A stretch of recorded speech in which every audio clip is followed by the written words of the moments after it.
Welcome, welcome. Hello, everyone. My name is Hello, everyone. My name is Hello, everyone. My name. Whoops, sorry about that. I had my Twitch and YouTube both up there for a second to get chat pinned, but there we go. Okay, so we've gotten the echoes aside for the stream, but here we go, getting started with our second live stream in the wilderness survival world. Of course, we restarted on the last stream, but we've got a few folks in Twitch. Hello, Jenner9, Moldy Martian, what's up, my good friends? Hello, hello. Andy, what's up, buddy?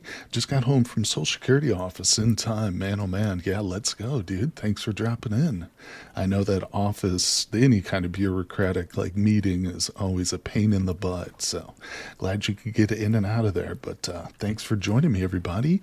Yep, we are starting a brand new one. Now, I've installed a couple of new mods that were recommended in the last stream. One of them is we can, like, animals will leave a blood trail, and then the other one is animals will get worn out over time. That will like wear out. So if anybody's interested on YouTube, I do have my mod links down in the description. So check those out. I had to help your brother get his Social Security card. Our mom won't give it to him. Oh man, that's rough. That's rough. Yeah, you got to get that independence. Social Security is like the foundation for everything in this country for sure. Filing taxes, anything you want to do. I can even go into the doctor's office nowadays to ask you for it. But all right, so it is still early in the morning. I think we're going to prioritize panning.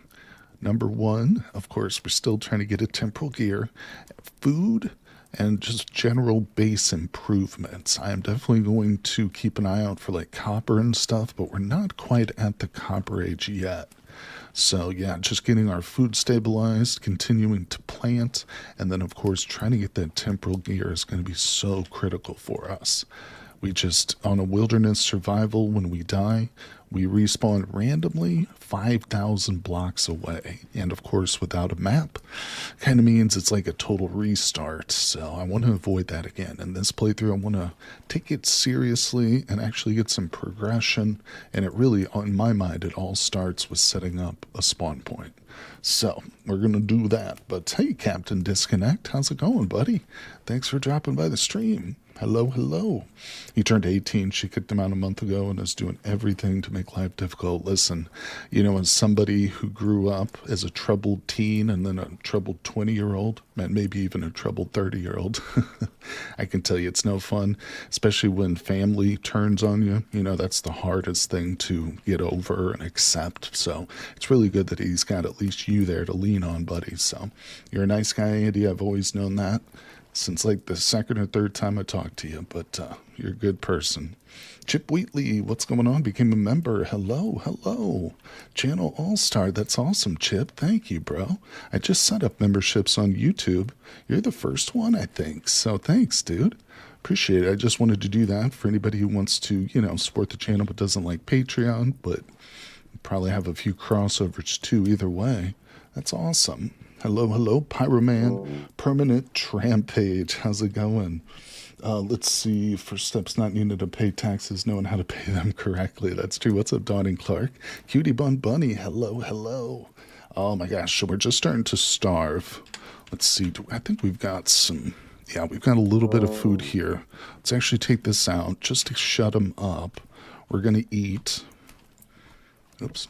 We're going to put this on hold for now, and we're just going to go cut some tool roots, keep the fire going. Right now, the tool roots are going to be like our number one source of food for the moment, but I'm definitely going to prioritize some other food. I think we'll also dig a big pit trap at some point. Maybe chase some of these pigs into it that we've seen around. But yeah, so we're going to take it casual, maybe not super casual, but we'll take it slow. Get things done correctly. And if I do miss chat, because I'm like focused on the game at any point, I miss you guys. I'm sorry about that, but just trying to actually do well in this run here. You know, take it a little bit more seriously than the last one. So we haven't died yet. Hopefully we will. Fell asleep midstream yesterday. Oh no, Pyro, that's no good, buddy. Sounds like you're extra tired. Well, I hope everybody's doing well. If you're in the States, I hope you're staying warm. We've got quite a winter storm where I'm at. Wild thing, he isn't even troubled. He's just struggling with public education. And he's graduating a little late. Yeah, that's too bad, Andy. Well, if you ever want to talk about it more, buddy, I'm always open on Discord, you know. You can always message me. Let's see, I get hate from my family all the time due to politics. Like, I refuse to agree with the, orange Cheeto on certain things. Doesn't mean I'm on your side either, though. Full-blown TDs in my house understand. Yeah, I don't see eye to eye with my siblings on politics either, especially my younger brother. He and I definitely don't. We don't see eye to eye on a lot of things, but yeah, it's tough. Like I was saying, family's always the hardest, you know, because if it's a complete stranger or even someone you work with, you don't really have expectations for those people. Maybe as a coworker, you have like professional expectations, but when you have a sibling or a parent, you expect them to have a certain moral character that aligns with your own to a degree, you know? And when that doesn't happen or when they come at odds with each other, it can be far more devastating. Of course, that's nothing surprising. Everybody realizes that. But, you know, I think the really surprising thing is just how common it is. You know, how much it actually does happen. But either way, you guys are cool here hanging out with me. We don't have to worry about it. We can set that kind of thing aside for now and just enjoy ourselves here. We got a big Terraria update coming out tomorrow, and I am pumped. Let's see if we can grab just some quick berries or something. Yeah, I don't want to stray too far. Of course, without a map, you know how things are. Travel's always very difficult. We're at half health, too. We just have to kill a little bit of time till we find a tool route. Or till tool route cooks, I should say. You took the compass test, and I'm as close to center as possible without trying. Both my sisters have basically disowned me for that. Yeah, that's no good.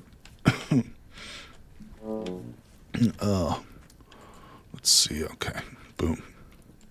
All right, we don't have to listen to him complain, so now we can actually go ahead and just finish this while the rest of these cook. See, this is kind of what I want to do, is just hunker down and get a few chores done here. Like I said, dig a pit, and hopefully in the evenings and at night, we're just going to sit here and pan. So get ready, guys. We're going to have plenty of good conversations. We can talk about whatever you guys want, but of course, we'll be focused on the game, too. And I do have a handful of mods installed. If anybody's interested, they are linked in the description below. All right, let's see. Took that test in civics. You'll never be able to guess my results. I don't want to try to. Let's see. Fall in that river is your best bet for exploration, but be careful of any mergers, forks. Yeah. We did travel to one end of it at one point, but Dawn, you came up with the great idea last time to mark that hill, so we'll definitely be using landmarks very extensively. All right, let's see. I might go out there and just continue to cut down tool routes and stuff real quick. Yeah, let's do that, actually. All right, we'll get this fire going. I don't have plans on using the tool, but we definitely just need food, and this pond here needs to be cleared so that we can, you know, eventually completely cover it with agriculture. So we're definitely killing two birds with one stone here early on. And just, let's see. Yeah, I'm definitely going to dig a pit too. At some point in the very near future, we'll dig a pit for some boars or, you know, rabbits, whatever falls into it. It just really makes trapping so much easier. You'd be surprised how useful just a simple fence post in the middle of the forest can be. That's true too. Yeah. Another thing I've noticed is kind of helpful. You can, if you bring a hoe with you, you can till the soil, and that's like permanent. You know, you can even like draw yourself little arrows in the soil. It's not quite as noticeable as a fence post or like a pole, a tower, but it can help. There's good tricks. You know, that's one of the reasons it's infuriating. You know, it brings on so much anxiety not having a map, but it's also incredibly fun. You know, it forces you to be more resourceful, take things seriously. It also kind of slows down progression, which on the face of it doesn't sound great, but I do like, you know, a more challenging step. You know, it's got to be difficult to keep my attention. Let's see. Until your brain internalizes the local geography. That's right. Yeah, I think most people have a good innate sense of direction, especially in like natural environments. Now, obviously, there's people like myself who are just absolutely terrible at navigation, but it is super satisfying to finally know your local neighborhood. You know, and the cool thing about this map mod that I'm trying out, the Immersive Maps is what it's called. We might get into that today too, but the maps, it doesn't bring up the map button. You know, if you hit M, like with craftable cartography, that one brings up the actual in-game map. This is different. You'll just get a little piece of paper in your hand, which you can place and stuff. It's more similar to Minecraft, and it will just show you the surrounding topography of where you drew that map. One of the things we're going to need to do in order to make a map is get some charcoal too. So it's not like that's a big deal, but we do need to prioritize a small bit of charcoal going, get that happening. Okay, so I might take these cattails and make another basket. Of course, we're still not in the metal age yet. We're still using stone tools, but I want to do some serious panning. In the evenings, we're definitely going to pan non-stop. Alright, here we go. Although, being in half health, it might not be a terrible idea to sleep a little bit just to get some of our HP back, but it's not super critical. Alright. I need to put 2 doors on this place, one on either side. Okay, so let's drop that. Oop, actually, let me pick these up.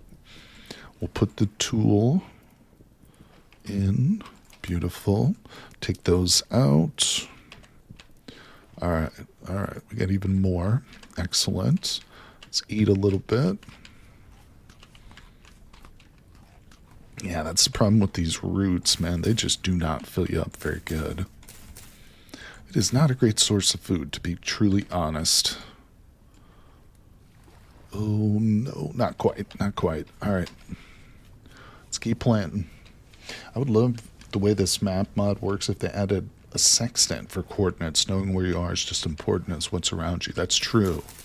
I think that I have to double check like the to-do list or whatever like roadmap the mod author has, but I think I do remember him talking about adding a compass or something. I can't remember, but either way, yeah. Definitely a work in progress still, I believe. Alright, there's that. Boom, boom, boom. I mean, if I had to, I'd just play totally without the map, but I do like the idea of being able to get ourselves some kind of navigational assistant, you know, but we just have to do it through our own know-how and resourcefulness. Alright, grab a bit more of those. Let's see.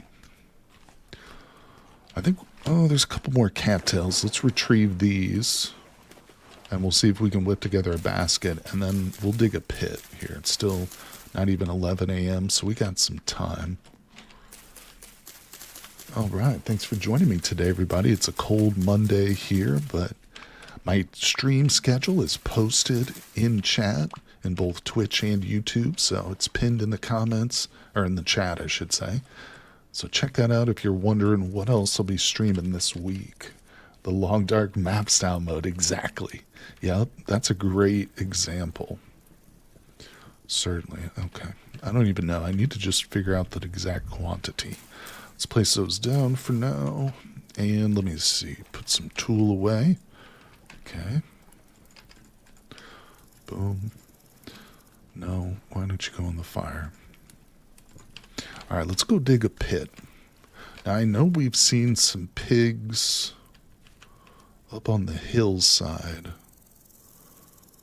So what I think I'd like to do... Yeah, I think there's one right there. Or maybe that's a tree stump, I can't tell. No, that's a ruin, but I think I'd like to dig it up on like one of these terraces here, essentially. Okay, I do have one stick with me. Let's go ahead and get some grass out of here. We'll collect a bit of this grass for our pit kilns. Okay, there goes my knife. Hold on. Let's get some more sticks. Poultices. Yeah, I do need to get some poultices too. That's a good point. Right now I'm saving my cattails currently, though, to make another basket, but poultices are like the number 2 thing. Hey, what's going on, Jason? How you doing, my friend? Thanks for dropping by the stream, buddy. Doesn't look like the author has a roadmap, just an inkling of what they want. Okay. Drop a comment. Maybe they'll respond. You know how it is, mod authors, especially with new mods. Like this one's very recently released, I'm pretty sure. It's entirely possible he's still taking suggestions and stuff. Alright, this is fine. Let's put these down. Alright, give me a knife. Give me another shovel. Knock out a little bit of stone napping. Everybody's favorite thing to do. Now, it's really entertaining like the first 3 or 4 times you do it. And then after that, you're like, okay, let's get to the copper, please. Let's just start pouring metal. Move, get a little closer. It is hard to see, though, sometimes. I wish they would, like, add the option to change the color of those little square outlines from, like, yellow to red or something.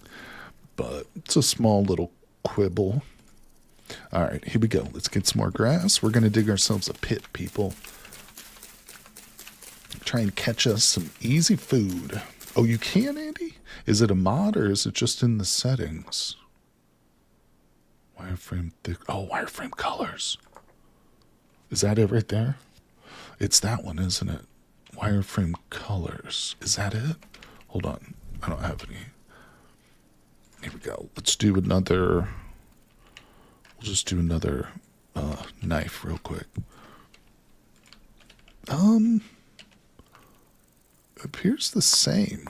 Unless I'm crazy. Let's try the other preset. Wireframe colors. Oh, it is. Okay. Yeah. It's just not super default, and 2 I think are actually the same.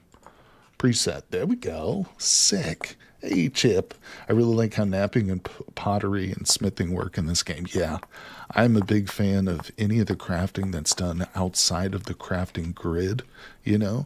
That's one of the reasons that the Immersive Fibercraft mod, which I've got installed and I'm trying out now for the first time, it's really cool because it takes all of the flax weaving and stuff out of the grid and it puts new tools like the drop spindle and like a loom and stuff, so we've done a little bit of that in the stream, the last stream, but I'm excited to try it too. It is some of the best parts. And I know the developers have said that they're working on further. They want to take everything out of the grid, just make the grid like non-existent. That would be amazing. There's a lot of great mods out there too. Let's see. There's a lot color difference. Oh, between the clay. I see. Thanks, Andy. When will the Inwoods episode 21 be watchable to non-members? Let me tell you, Jason. Hold on. Let me open up I had to close my YouTube page. When I started the stream, I had like YouTube and Twitch both on, and we were getting some crazy echoes, so. All right, let's see. Inwoods episode number 21 comes out tonight, my friends. You can believe it. It'll be out in about 5 hours from now, so there you go, buddy. Let's see here. Neat thing about the way it does all of those things, it's really easy to mod new items into the game using those systems. That's awesome. Yeah, anything that makes modding easier is super important. Yeah, thanks for letting me know about that option, guys. I didn't realize that. I thought about that before. See, this is why I love live streaming. I always learn something. Even about games where I've got like several hundred hours invested. Always. That's a great thing too about Vintage Story. There are a lot of settings, tons of different control, but sometimes it can get a little overwhelming. You just don't necessarily notice every single setting in a game, but I'm loving it. I'm also super pumped about the new update for Vintage Story. Don't know exactly when that's happening, but sometime next month, I think. That's pure speculation. All right, so we've got a decent amount of grass. Now, we've got to be careful. Of course, we got soil instability, so I'm going to do this in layers here. Let's go ahead and just push this back a little bit. Oh, look at that. One of our new mods has shown its face here. So if we hit C and look at our traits, Andy, you might be interested in this one. I'm playing with a new mod called Seraph Leveling. Seraph Leveling. And I'm, of course, a commoner, so I have no traits, but we earn traits now. So what Seraph Leveling does is it takes all the normal in-game traits, like walk speed, and it attaches them to your actions, the things you do in game. So the more we walk, the more our walk speed is increased. And same is true with like sword fighting or archery and cooking. So it's a really sick little mod that I love. Now, I don't know if it's compatible with X skills, which typically is one of my favorite like skill-based mods, but I'm trying this one out, you know, something new. Let's grab all this. Yeah. You've seen that? I've been interested. My real curiosity is it too overpowered? For instance, we've essentially leveled up fleet-footed 6 times. And I was just looking when I first started today's stream. I've only been playing in this world for 3 hours. And I already have a 6% walk speed buff. So it's a little bit overpowered. I think maybe I'm going to have to look into going into the config, see if I can change some of the settings in the config file, you know.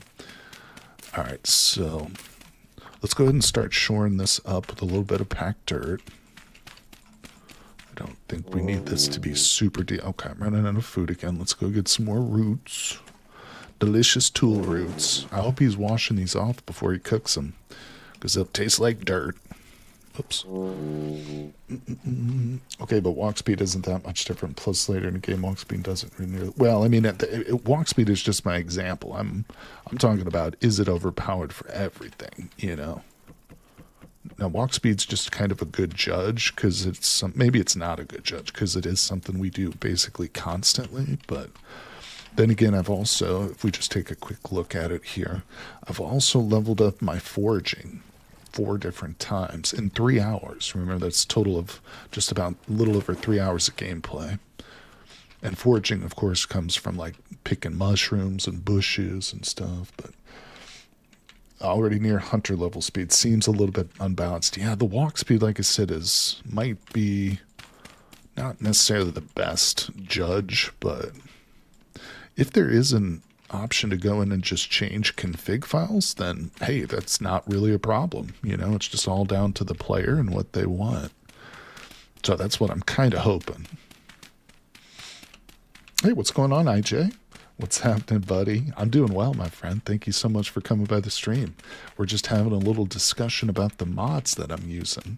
Hey, Bill Beto's here. Hello. Welcome, Bill Beto. It's great to see you, buddy. Hey, Bill Beto, are you pumped for the Cataclysm streams, buddy? I'm getting back into streaming Cataclysm this week. Yeah, I'm excited. Once Wear Wombles. Hello, my friend. Thanks for dropping by the stream, buddy. All right, let's go down another layer. Seems like the dirt walls are holding up pretty good here, but I'm going to be extra careful. Considering boats and elk and then all the smithing and mining done later, it's not all that strong.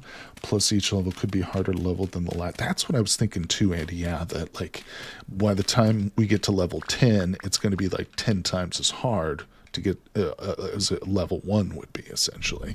Yeah. All right, so I don't know if that's exactly how the mod works, but let's keep going, actually. I don't think this is quite long enough. I mean, it can only help us to have a nice long pit like this. And I might do one on the other side over there, too. We're taking all the advantages we can get here, people. This is, of course, our wilderness survival world. Trying to survive. Walk speed is super overpowered. It's the difference between outrunning a bear and being its dinner. If it scales past 10%, then you could completely negate the armor penalty. That would be insane. That's a good point, too, actually. The purpose of the pit, Bill Beto, is just to trap any pigs and or rabbits, wolves, whatever, any game that we come across. I'm going to run it, chase it into this pit.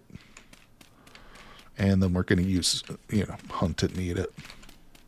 Depending, if I can get some goats in here, I might actually separate them into a fence or something, start breeding. But, yep, this is just for catching animals. I get that advice a lot. Okay, there goes our shovel. Break out another couple shovels. I did a short recently. Oh God, I love this color change.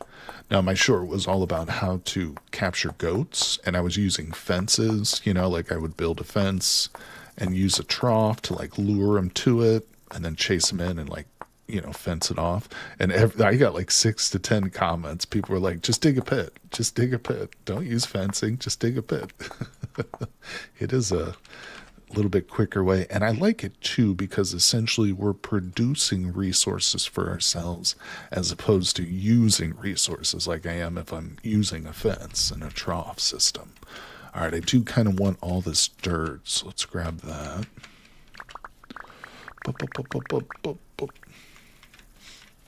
Yeah, or get chased and jump over it. I was thinking that too. That's why I think 2x2 is sufficient width. Doing good after hard work in the Volvo, Sweden. Right on, buddy. Are you from Sweden, IJ? That's awesome. Welcome, my friend. Well, I've got a good friend in Patreon from Norway. Yep, Matza. I haven't heard from Matza lately. He works like 6 weeks, and then he'll get like 2 weeks off. He works on a boat. All right, so is that good enough? Yeah, that's pretty good. Let's go do something else for a while.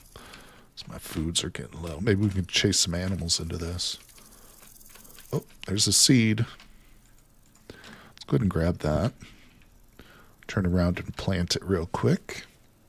Oh, and I want to tell, too, everybody watching on YouTube right now, I forgot to mention this at the start. If you're watching me on YouTube after I've gone live, then I am actively trying to work on the blurring issues. The YouTube and even Twitch algorithm compresses the stream, and when it puts it on the screen, it blurs, especially around the grass. It's something I've noticed, too. And I've been tweaking settings. I think I might have it fixed, because I was advised to turn off the FXAA or anti-aliasing or whatever it is. So we're giving that a try, and I've adjusted some OBS settings too. That's another thing I've had a few comments on in various videos, so I just figured I'd mention it. But all right, what am I doing here? Let's get some food, people. Let's get real serious.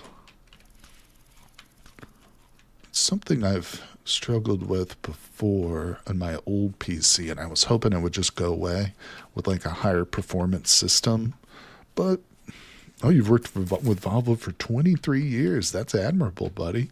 That is a good long stay. Yeah, for sure. Congratulations. I hope they treat you well, my friend. You absolutely need to pack the edges of that pit. Oh, you're probably right, because when I go to jump over it and stuff, yeah, it's probably going to collapse, and then animals will get in or get out. Good call. Wasn't thinking. Yep. Good call, Don. Okay. Drop that. Beautiful. Oh, look at this. What the hell just happened there? The dirt fell upward. All right, get out of there. Oh, you're welcome. You're welcome, IJ. No problem, buddy.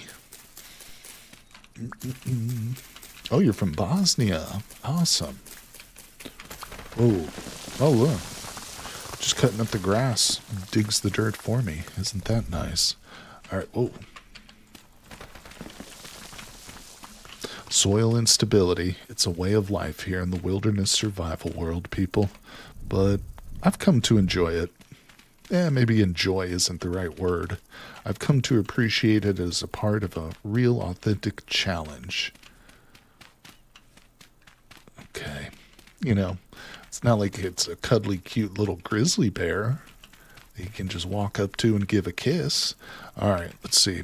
We've got a little bit of daylight left, so over there is the river. Let's head in that direction.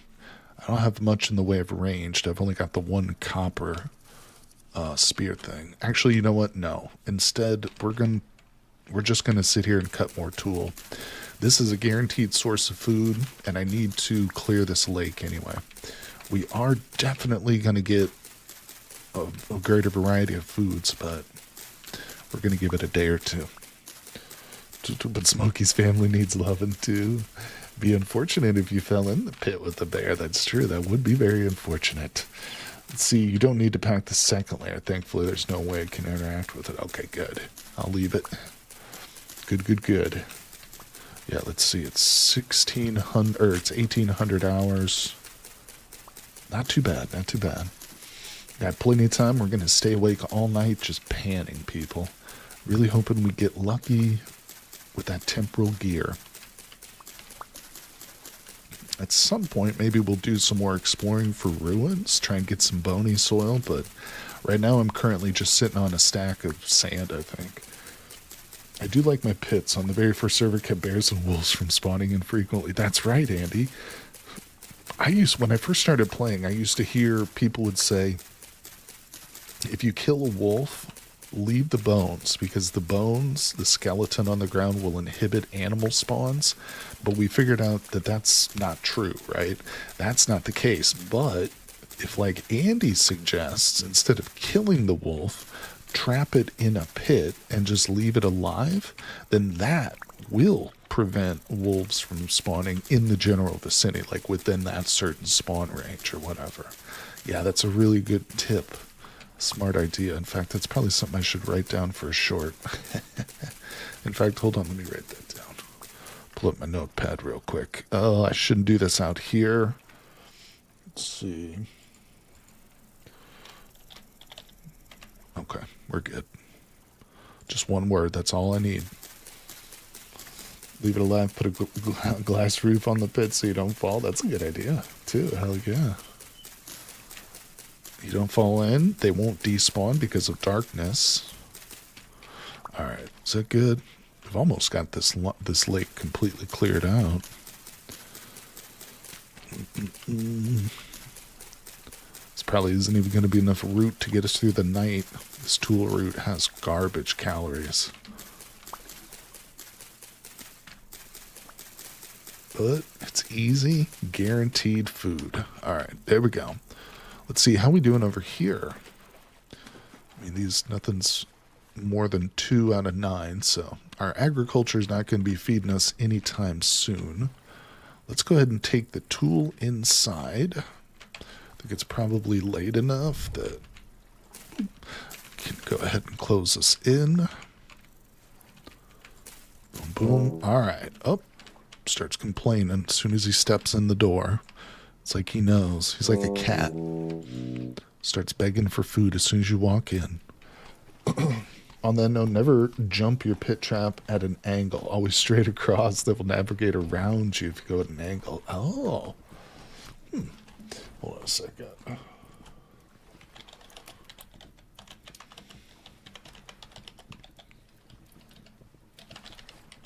Okay. Figured I should leave myself more than one word as a reminder. Okay, yeah, look at that. I've almost eaten all the tool that was cooked, but we've got nearly a full bar. That's going to go outside. We'll plant those tomorrow. Let's get our inventory situated for a little bit of panning. So we'll grab the granite, packed dirt. We just need to make more packed dirt. Hey, what's going on, Revin? How you doing, my friend? Thanks so much for coming by the stream again. It's great to see you, buddy. We're on stream number 2 of our new Wilderness Survival run.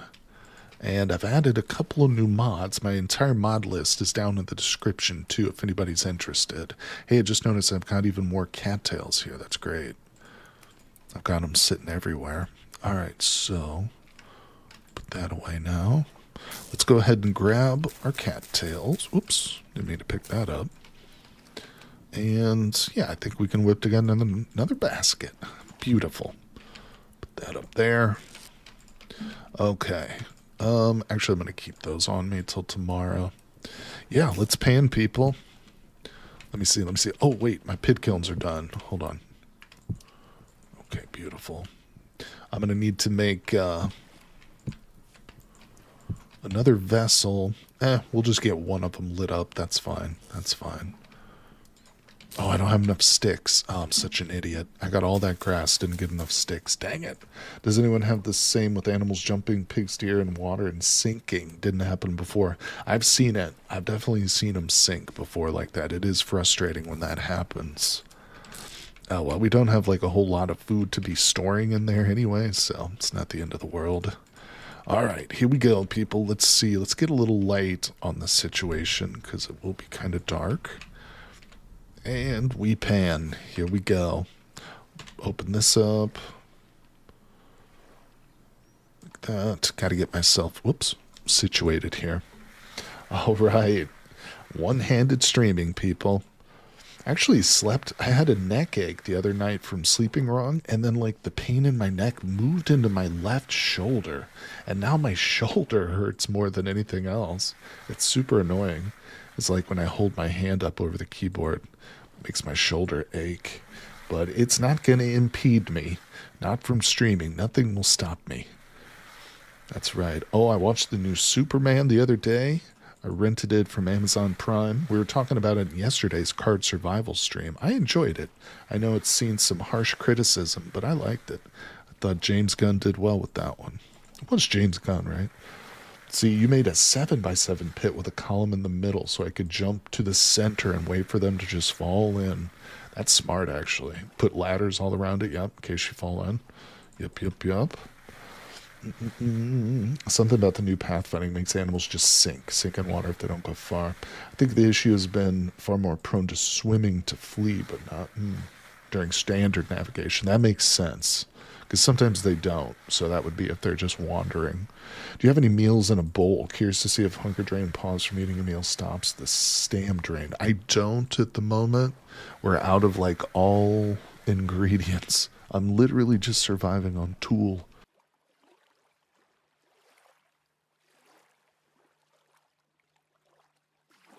But, yeah, we're going to head out tomorrow. First thing in the morning, we will head out and do a little bit of animal hunting. Or just food foraging. Anything we can get. In fact, maybe I want to make a bow. Let's see. I'm picking up some arrowheads. I think we might have a little bit of feathers, too. So, do not put ladders in pit traps. Bears can climb ladders. Pyroman. Okay, just read that one. Yeah, thanks for coming by the stream too, everybody. Appreciate you guys. And again, I'll mention my stream schedule is pinned in chat. So if anybody's curious what I'm going to be doing. Now, we're starting a Terraria server tomorrow for my Patreons. I won't be streaming it this week, but I'm definitely going to be putting out some videos for the new 1.45 Terraria with playing with my friends over there on Patreon and Discord. So I'm super excited. Yep, I'm going to rent a server first thing tomorrow. What's the best way to get a temporal gear? Alex, it's a good question. You can do what I'm doing and pan, which is probably the safest way. You can also get temporal gears will drop from the supernatural creatures like drifters, boathorns, and the other things. What are they called? Stragglers? I can't remember what they're called, but like the spidery looking guys too. So they have a small chance of dropping them. And some people will tell you to set up like a farm, in the evenings. You can just, farm drifters real safely. But I just pan typically, because one of the reasons I like panning is in addition to having a chance to drop temporal gears, you also get things like copper and arrowheads and other useful materials. Shivers, that's what it is. Thank you, Dead Mouse. Appreciate ya. All right, Andy, guaranteed drop from unique drifters, boathorns, and shivers, double-headed gear. And if you're geared up enough, you can run around during temporal storms. Andy, don't they have a greater chance to drop temporal gears during temporal storms? Or it's just like more rare stuff, so the rare ones have better chance. But yeah, at this early stage for me, panning is the best thing to do. And if you want to pan, try and use bony soil. Bony soil has a better drop rate for temporal gears than regular sand or gravel does, but sand or gravel will drop it. It's just going to take you a long time. I don't know what the average is. I think I've usually averaged like 4 stacks of sand for one temporal gear, but I've never really like kept track of it mathematically. You just use a kill box. It's not a bad idea. Do you ever try fishing hooks? Do you know how they work? Fishing hooks is, I think, from the primitive survival mod. It's not a vanilla feature. and I'm not currently playing with. I've used them in the past. You've got to set up trot lines. Primitive survival fishing is not active fishing. It's what they call passive fishing. So you just set up lines in a lake or across a river if you have the rivers mod. Oops, crap. And then on the line itself, you will just place hooks across it. Yeah, it's a weird little feature. I don't know why they don't have active fishing. I guess it's just too hard to add that particular mechanic to the game. Too much work, probably. But I can tell you that the passive fishing with trot lines is very effective. You like the sling in the tower? That's a good idea, too. All right, so our food is cooking. Let's keep the pan in it going. We're up to 9 pieces of copper. That's pretty good. Up 10. We just got half a pickaxe right there. Now, not to mention, too, I've also got some zinc. And by itself, the zinc is not super important. But if we mix zinc with bismuth and copper, we can make bronze, bismuth bronze. Or I think if we just mix copper and zinc, just those two without the bismuth, we make brass. But brass isn't really helpful right now.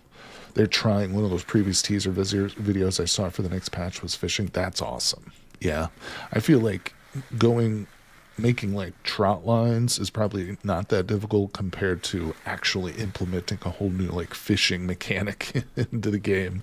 But I'm not a coder or anything, so I don't really know.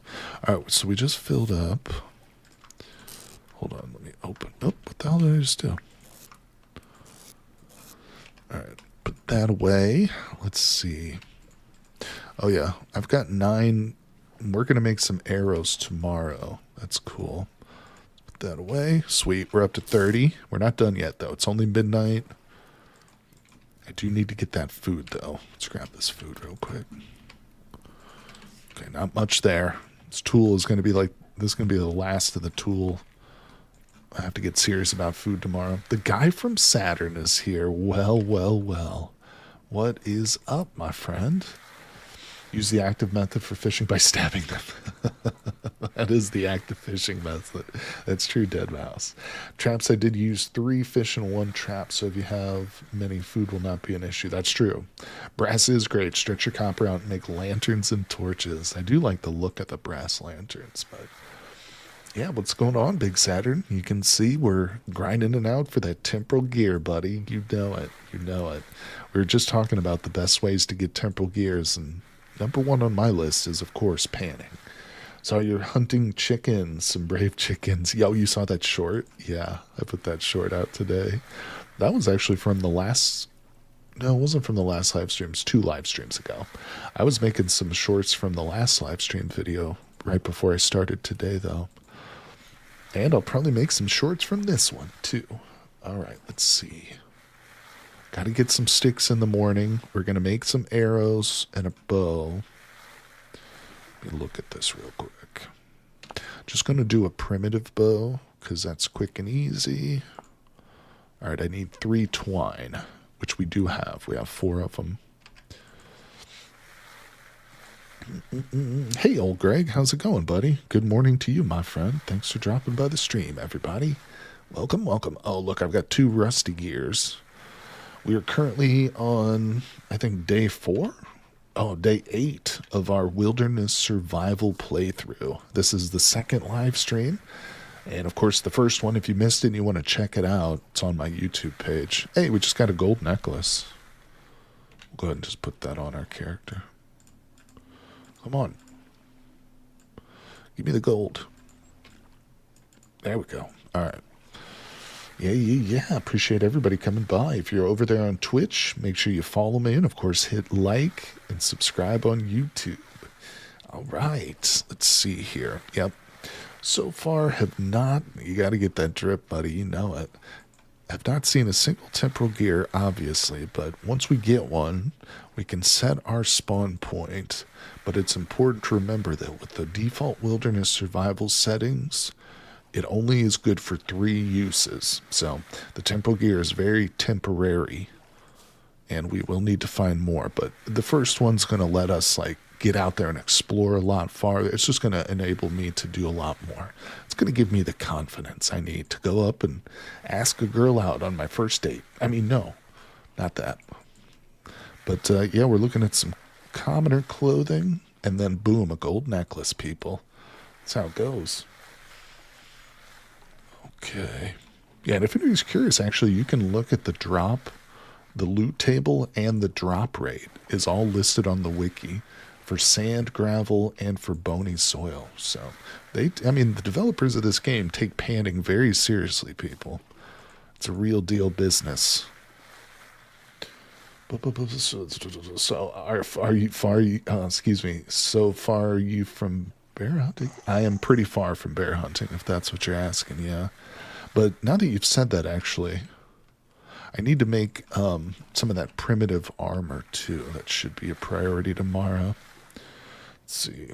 Oh, how far are we from bear hunting? Pretty far, buddy. Pretty far. I'm not going to be tangling with any bears unless I can chase them into my little trap pit. All right, let's put away some more crap here. Bam, bam, bam. All right, we gotta eat. Oh no. I think, didn't we? Yeah, there's a peat bog near us, so we don't have to worry too much about that, but I definitely need to chop some wood down too. Oh, there's so much to do, people. So much. You know what bites? That necklace you just found is 5 times rarer than the timber gear spawn you want. I'm not surprised. I'm so not surprised. Yeah, that is hilarious, though. And it's completely useless. I mean, it's less than useless. It has, like, negative value to me. No, but I'll still wear it. All right, let's see how our temporal rate is. What is it called? Rift activity is medium. I can hear drifters out there making noises, doing their normal weird grunting noises. Freaking drifters, man. Oh.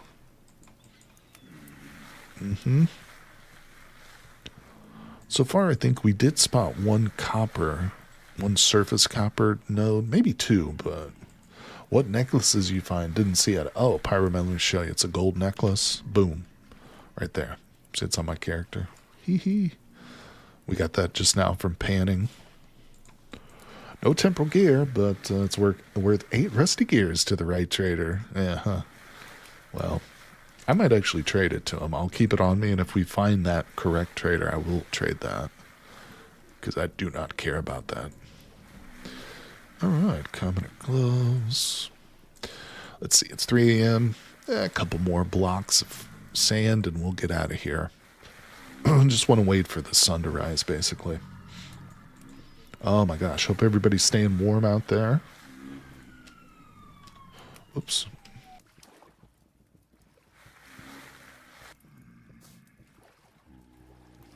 Alright. Get this here. Oh, what is this? Look, I just got a bronze arm amulet. What's that worth? How rare is that? So that's another piece of worthless jewelry, basically. Okay. Yeah, I think at 4 a.m. sharp, we're going to get out of here. We're going to have to prioritize this food. And I've got a couple of spears already made up. Oh, one thing to know is if you play hightail or dihydrate. Oh, hydrate or dihydrate. I read hightail. Jewelry can help you with cooling factor. Oh, I didn't realize that. Yeah, I knew, like, if you get super hot, like, you can jump in water to cool off, but that's super helpful. Yeah, I like that mod, too. Hydrate or dihydrate. I think it adds a simple, but, you know, not challenging. It's just another health bar. It's another survival bar, I should say, that you have to babysit, essentially. But, you know, if you want to play a realistic survival situation, then water is a factor. They're coming to take you away. You heard that police siren. I tried to mute it, but then I actually paused the recording. All right, so we're thirsty. Or, I'm sorry, we're starving. Can metal items be resmelted? No, not the way you're thinking, unfortunately. That would be a good idea, though. I like that idea. Maybe somebody would make a mod for that. All right, it's close enough. So let's put that down. And in you go. I'm just going to put everything away. Okay, we got a little bit of tool. I'm gonna keep this peat going. Man, this stupid peat burns super quickly, doesn't it? Feels like it does. Alright, put that in there. Good. How's this going? Okay, we need a lot of sticks today. I need sticks for bows and arrows. Yeah, let me just put these roots away so I'm not carrying them around. Oh, I do have a little bit of food. 18% spoiled on those. Very nice, very nice. All right, in you go. So we're going to have to exit and run. Hey, what's going on, Lucky Luke? Welcome to the stream, buddy. Thanks for coming by.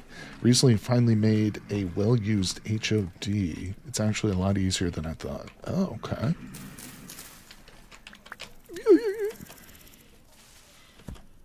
Got bow torns and drifters all over the place, but if we run and exit the chunk, they will despawn, and then we can turn around and come back. Anybody want to see the reason we settled in this area? Whoa, right there. Look at that monstrous pit. It's a monstrous cave, I should say, not pit. Look at that. Oh, man, the Rivers mod cut a giant cavern out of the side of this hill / mountain. Yeah, it's not super lengthy. If we come over here, ooh, hold on. Seeds, just what we wanted. Yeah, if we come over here, you can actually see the exit of it just on that side, but still pretty awesome. Yeah, the maw. There it is. Haven't had the guts to go in there yet, but maybe we'll make a raft at one point. All right, let's get some sticks while we're out and about. Better eat these berries because they're literally spoiling in my pocket. All right. Oop. Axe is about to break. It will be nice to get up to that copper age, no doubt about it. All right, so let's drop this in our hotbar. Should we do a couple of these? Still kind of fighting with inventory space. Feel like it's not worth it to make a bunch of these. All right, there we go. And there you go. So I'm going to spend a little bit of time chopping. What am I doing? Where'd it go? Yeah, let's get a little bit of stick action going because we're going to need quite a few for the pit kilns, for the bows and arrows, all that stuff. Yeah. You can make a primitive well with just a shovel by making a proper one. Oh, you're talking about the dihydrate again? Yeah. Let's see. Dig through stone saw to make planks for a winch and bucket and a barrel. It also adds aquifers to the game. I never actually encountered one while I was like out and about mining thing, but you'll see them like on when you're prospecting. You do your prospecting pick, you'll literally see like aquifers pop up on the list. It's interesting.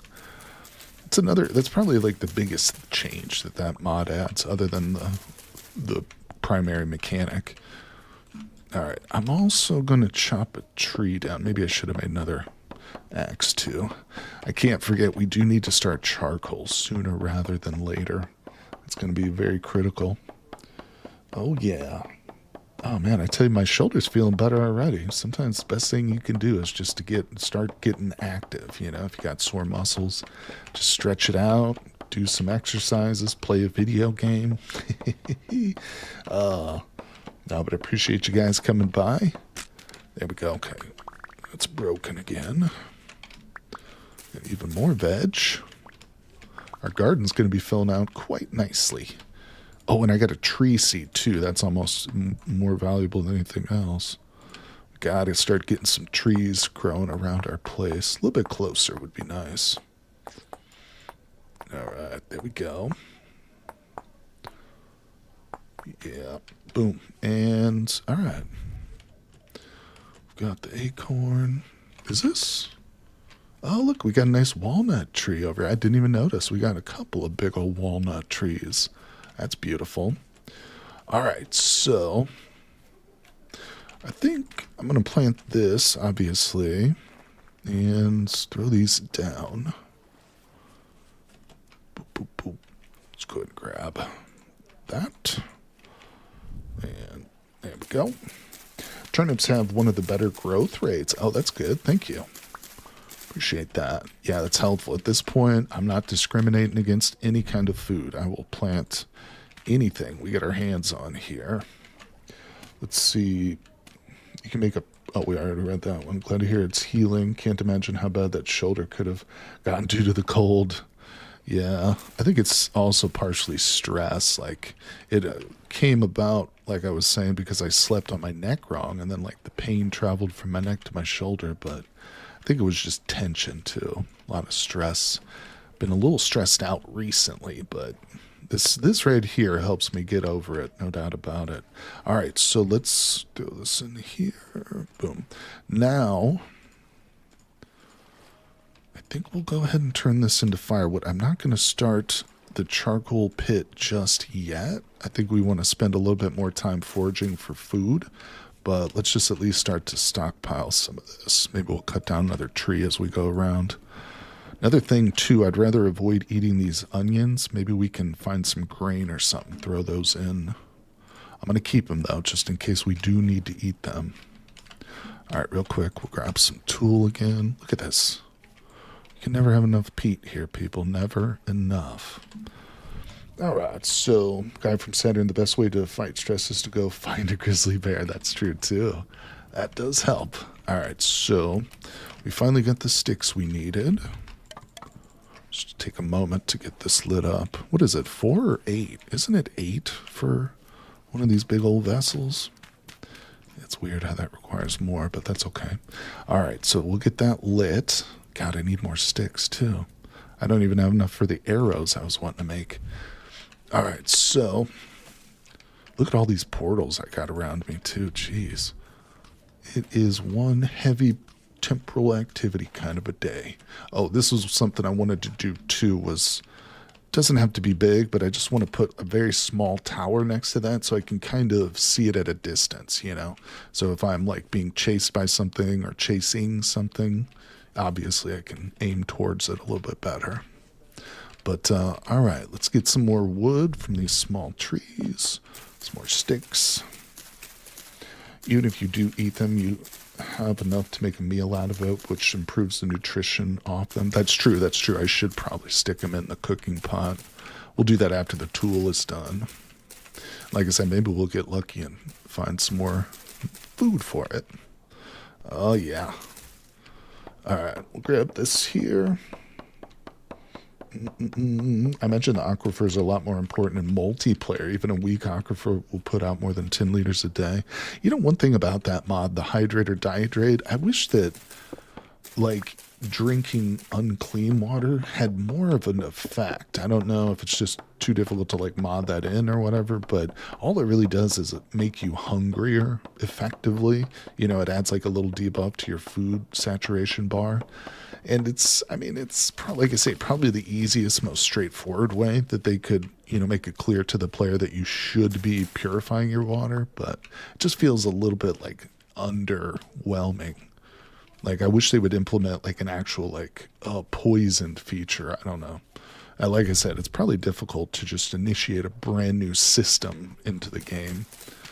But, all right, collect some of this. Where are we? Can we still see? Yeah, we got our landmark up there. I think we know where we're at. We're not too far. I do notice some berry bushes. Of course, they're all completely empty. There's a lot of raspberries over here. Every bush is just naked. We got naked bushes in this dang place, people. And not the good kind either. All right, let's get this down. I thought I saw a director down there. Watch out. Oh my gosh. Thanks for coming by, everybody. Let's see. Got a few folks on Twitch. I can't see the number on YouTube, but it's no big deal. Just glad you guys are here hanging out.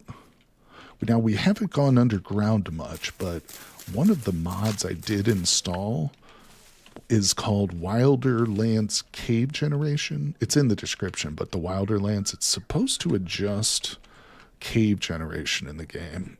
Oh, you stupid. And I'm really excited to try that. See what, like, the caves look like. There's that blood trail. Oh, that's kind of cool. First time I've seen the blood trail. Thinking you can wrap up that issue, too, makes it more pressing. There we go. Beautiful. Uh-oh, something hit me? Why did I just get hurt there? Oh, we got a drifter. He threw a rock at me, I bet. All right, let's see. Hey, Dread Knight, thanks for following, buddy. Appreciate that. Welcome to the stream, too. Hello, hello. Let's see. There seems to be 38 people I'm watching on YouTube. Thanks, Saturn. Appreciate that. Yeah, I recently switched over to this new program for chat, so I'm able to read both chats in the same window. It's really helpful, but it doesn't have like a built-in plugin for OBS, so some functionality is not there, but it's actually super cool. I think the chicken bones fell on you. Is that what that was, Don? I got crushed by chicken bones. One of them poked me. All right, let's get back home because I got some food cooking. And now I actually have a bit of meat.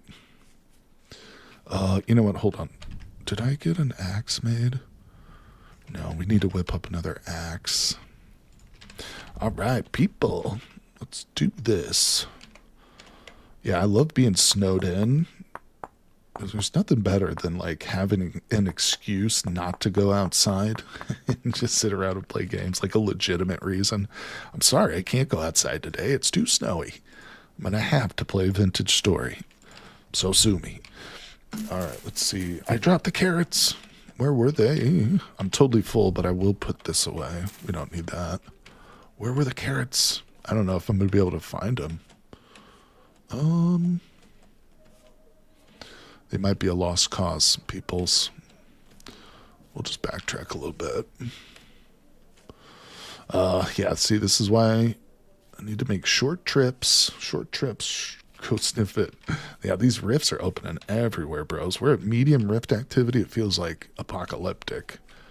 Feels like apocalyptic. All right, let's get some more sticks. I dropped my carrots, damn it. That is unfortunate.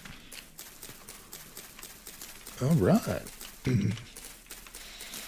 Bunch of parsnips near there, too. Did I miss parsnips? Where was it, Don? Obviously back behind me. Hold on, let's go to the house. Literally only got one inventory space. It's a tree. All right. Got a couple of seeds. I'm going to have to lay down some more medium fertility here. Well, I got the carrot seeds, so that's important. Okay. We're totally full now. So, place them down for the moment. Good, good, good. Let's get in here. Oh, that was the door. Okay, pit kiln's working. That's cooking. Let's grab this. Hold on. There we go. Put that in just like that. Now, what do we do? 2, 1. Can I slap that in? No. All right, so we'll just cook that up. That's one serving. Then we'll just do maybe we can still get some more meat and make like a decent stew. But we'll save the poultry. Let's eat the last of these. I think, is that the last of the tool roots? Oh my gosh, he's going to be glad to stop eating tool, I'll tell you that much. All right, so let's do it. Let's whip together some beautiful bows and arrows here. Lovely. Oh yeah, that's a good, decent amount. I'm probably going to be able to, yeah, make the bow too. Good, good, good. All right, primitive bow. We needed 1, 2, 3. And I think it was like this. No, what was it? Oh, wait, what? Is it really just the opposite? Okay. Yeah. Let's move this all back a space. Put that away. We're doing it. We're rocking and rolling, people. Actually, I think I'm going to put that number 1. Okay. So that's happening. We are equipped. Now, let's go ahead and pull this out. Conserve, conserve. Get down in the water. Don't ask me why I'm storing in the water, people. I don't have a good reason for that. I just am. Okay, let's get this wood knocked out. We got to get back out there and do some more hunting. Now it's time. All right, so we got a bowl of food. Eat it, and it's gone. Now we have no more food. Let's go. Got to keep your peat moist. Let's see here. Deadmau5 says, how far do you think you are from the sea? I don't know. That's a good question. I think we might be on an island, though, just based on how much, like, I circling I did when we tried to explore. I kept, like, coming back to the same locations again and again, but playing some Stalker while having you in the background is reassuring. Stalker is pretty creepy. Now, are you playing The Long Dark, Raven? Is that what you're playing Stalker on? Because that's what I'm familiar. Or no, Stalker is the game itself. Stalker is an S period T period A period L, right? I'm not sure. Refamiliarize me with what Stalker is exactly. It'd be neat if the bow recipe flip based on your dominant hand. That would be cool. I actually like that idea. All right, so you can see we've got landmarks around. Let's travel to this one. How's our fruit trees? Nothing's happened. Stalker, yeah, the game Stalker. Understood. For a second, I thought you were talking about the Long Dark. So the rivers can be a good source of game because sometimes animals will run down like to the water's edge like that fox and they'll get stuck. Man, I should have grabbed... Oh, here's some more clay. Yeah, I should have grabbed other spears. Okay, we're going to start with copper arrows.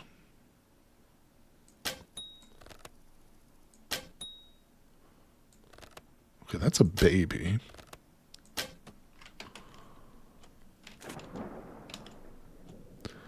So, okay, there is another adult over here. Oh, it's going to be hard in the river. Yeah, I really shouldn't. Just because of the water current, it actually really makes it difficult if they fall, like, deeper inside. Oh, that's nice. I guess we'll actually start to collect some bones. Or wait, it gave me these stupid skeletons. How do I turn those into regular bones? I don't know. I'm trapped. Let me out. All right, let's do some more hunting. Where's that other fox? Oh, there's mushrooms.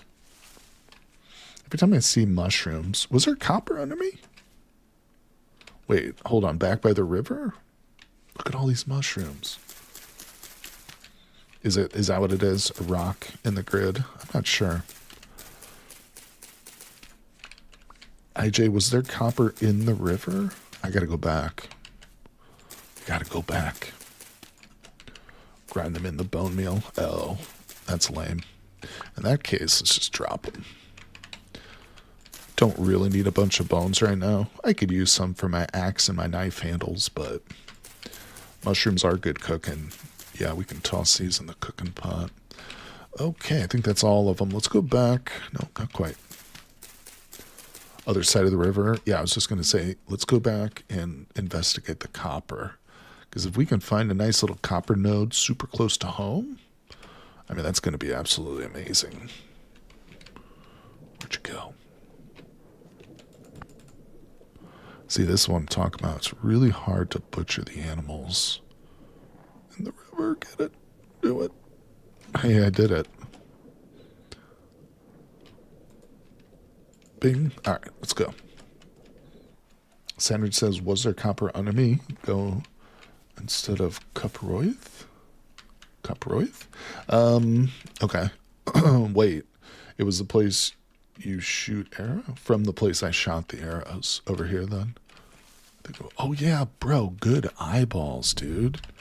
Damn, that was awesome, IJ. Good job, my friend. Right on the edge of our, what's it called? Clay. Okay, we are definitely going to come back for that. Huge, huge, huge, huge. Good call, my friend. Mark the mushroom spot, too. They should respawn next. That's true. Of course, I can't mark them on any map or anything, so I'm not going to cross the river again just yet, but we'll come back. We'll come back. Don't worry. We'll be on the lookout for all kinds of food. Now, I do need to get some more medium fertility soil, too, for the garden. But more clay under there. Damn, that was awesome. No, I don't have a straw hat made yet. How do we make that? Because I don't even know. Oh, okay. Yeah, I should make the hat and the primitive armor. In fact, let's just cut a little bit of grass as we go. This area's not really great. Place dirt underwater, one of Oh, okay. Will that stop me from moving around? That's super helpful. IJ, you're coming up with all kinds of good stuff today, buddy. I need to be maybe heading towards some trees, too. Okay, hold on. Let's make a hat. Was it 2 across the board? Lovely. Thank you. Great suggestion. We got more peat here. Actually, I'm going to grab some of this peat. I think we ought to head home. We'll come back out and get more stuff, but we've got a full inventory. Oh, yeah. Uh-oh. Now, the peat itself does not have instability factors, but the dirt does, doesn't it? When you play... Wait. When you play since Windows 3.1, what is that? I don't know what that means. Okay. It's good enough. Let's go. Back home.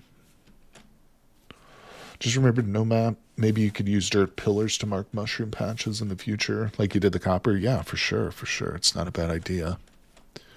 All right. Yeah, that's one thing I hope they add at some point is the ability to cultivate mushrooms. I'm not sure if that's actually on the roadmap. I feel like I've heard that it is, though.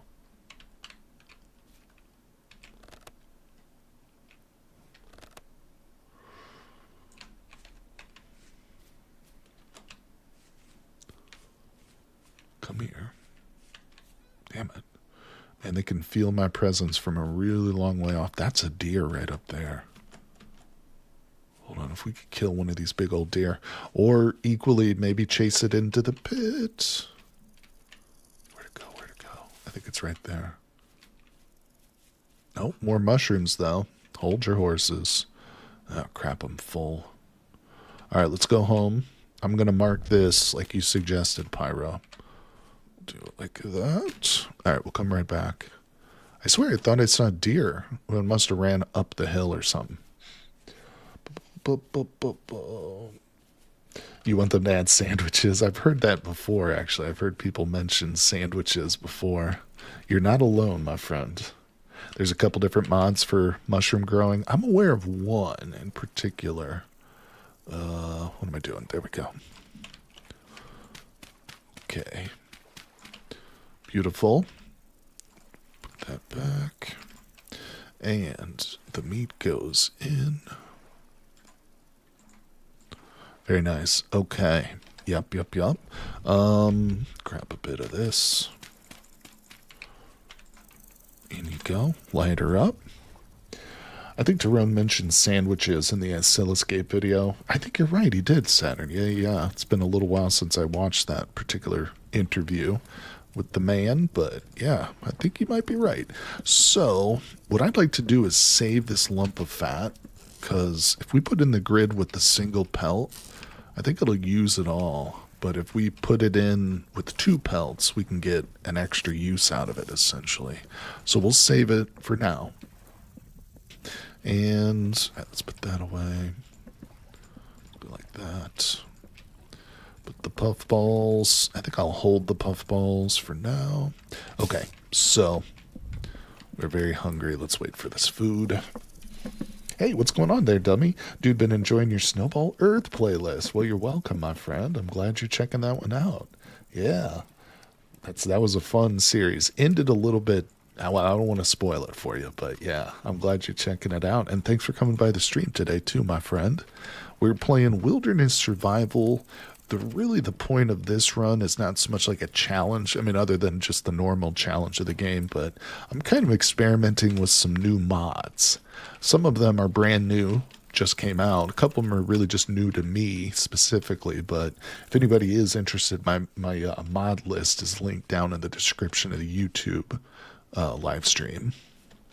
All right, so the mushrooms, I'm just going to leave them. Those are stationary food that's not going to run away. I'm actually really curious about that deer that we saw. If we can start filling up our pit with animals right now, that would be amazing. So I'm going to get a little bit of height. Maybe my eyes were deceiving me. Maybe it wasn't a deer.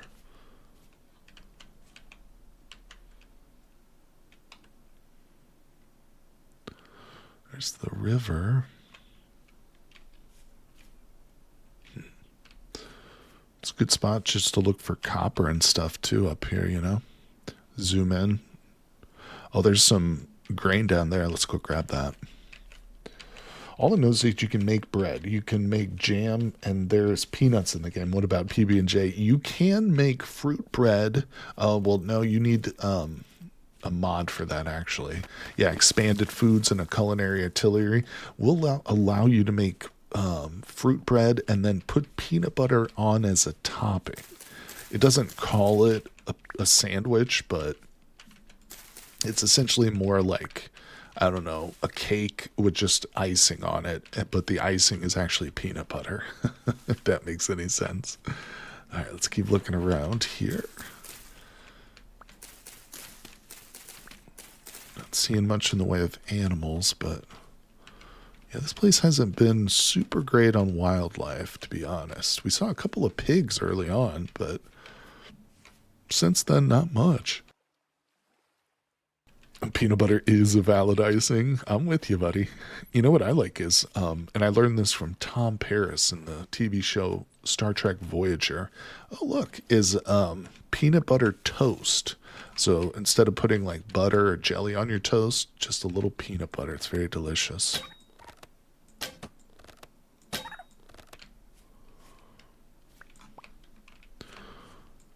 Let's see. Sandwich cake. That's right. Where wobbles, you know it. Nothing for that. It was a little baby. All right, where are we? You know what? Some horsetails wouldn't be bad either right now. Could make some more of my healing poultices. Kind of getting out here in the bushes. Got to be careful, but we do have a marker right there. I mean, of course, our base is just on the other side of that hill. Was that the first you've heard of peanut butter toast? Must have blown your mind. It did. That was the first I ever heard of. I mean, this was many, many years ago when that show was actually airing.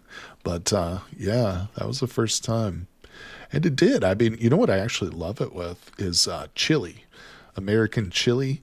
I love, like, even just a peanut butter sandwich with chili. I find peanut butter and chili is a great combination. Ooh.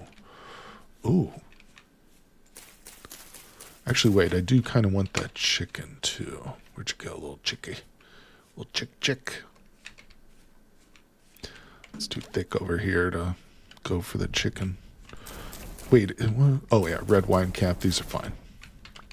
These are good to eat. Now you're cooking with mayo. Honey butter. Use mayo instead of butter to make grilled cheese. Oh, okay. That's interesting.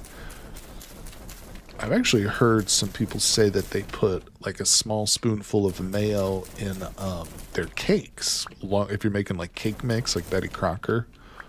Yeah, a small spoonful of mayo can make it like creamier and moister. I've never tried that personally, but it's something I have heard some cooks say. All right. So, coming across a lot of good grains. We are a little bit full here. I think we did explore these ruins a bit, didn't we? Gotcha. Somebody's outside scraping in front of my apartment.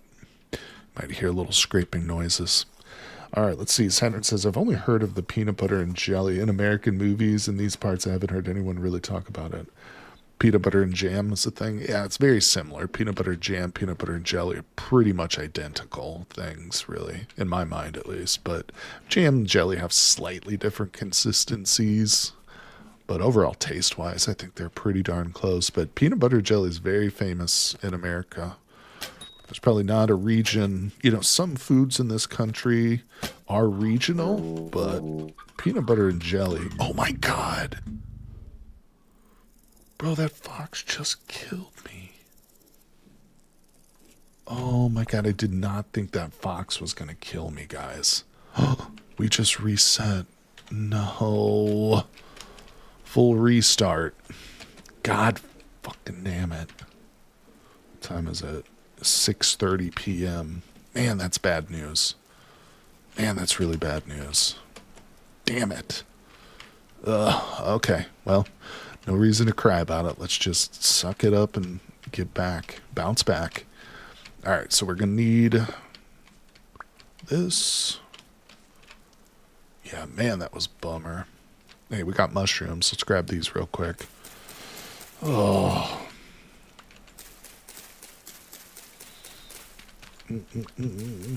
I know the maw. Maybe we'll find it again one day, but it's extremely unlikely. At this point, we're just looking at it now as a full restart. So it hurts, but that's essentially the best strategy. I mean, I think I am going to follow my initial strategy too. So instead of just like staying here, we're going to start traveling. And we're going to be on the lookout for bony soil. So I'm going to really be trying to get a nice stack of bony soil before we settle down again. Okay, so we got a little bit of food. Not much. I only have one single piece of flint right now. Okay. Everything's glowing. Oh, man. I don't even have a knife right now to cut these cattails down. Okay, eat. Some areas are just real sparse with flint sometimes. Sucks. I know. Oh, that does hurt. We were starting to get pretty well established in that place too, but oh my god, bro. I saw that right there and I thought that might be one of the pillars that we made for a split second. I was like, oh, what? But no. Alright. Finally got enough to make a knife here. Yeah, that's disappointing, but don't worry. Don't worry. We'll bounce back. Maybe eventually we will be able to find it. Hey, here's some copper. Well, I will definitely take the copper, but it's pretty much pointless to mark it because we're not coming back here. Unless I just happen to do a big circle. Now, one thing I am going to do... Let's place this down. So that's north, and that would be south then. Okay, good. I think that's the direction we're going to travel, so we're going to go southward.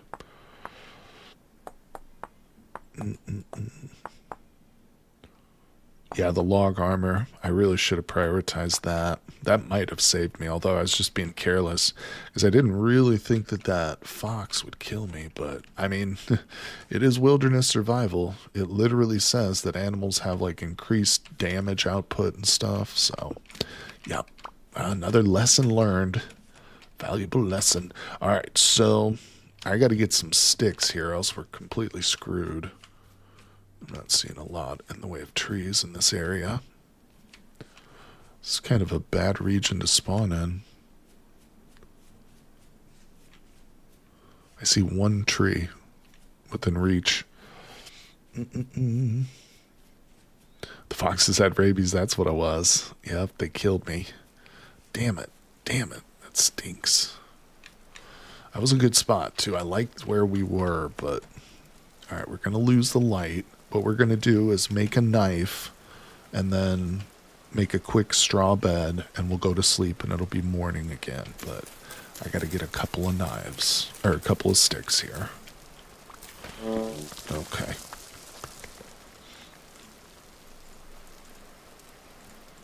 And an axe. Oh, that's the shovel. All right, let's move this. Move you there. All right.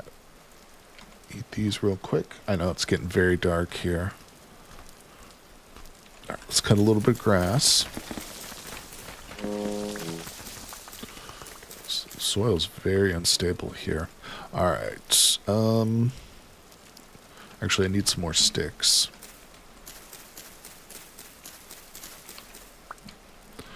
Okay. Maybe one more. One more. Okay, here's what we're going to do. We're going to make a fire starter. Then we're going to make a torch. Okay, and then we're going to place the torch right under there. Get a little light on the situation here for you guys. I know it's basically like looking at a black screen right now. All right, there we go. We got a little light on the situation. I'm just going to get rid of that fire starter because we're not going to need it right now. Get rid of that. Okay, so let's cut enough grass to make a bed. Very good. Definitely playing like this with wilderness survival settings definitely gets you acquainted with the early game, you know, forces you to really min-max and figure out just what the most essential things are for survival in the early stages. Okay. Right, let's see here. Calm down, calm down. I don't want to lose too much health. Fox might eat me. Alright, I don't know exactly the number we need, but 2? Not quite, not quite. I think we need 3 more. 2, 3. Beautiful. Alright, hey bed. Whoops. Hit escape. Now, I should be able to just lay this, go to sleep. We're going to sleep right before 10 p.m. Knife tip points west, not north. Okay, thank you, thank you. My bad. Appreciate that. I knew that there was some sort of directionality involved with it, but eating while we sleep. It's quite a feat. Alright, fill up on these berries. Let me get my bearings again with the knife. The knife blade. Alright.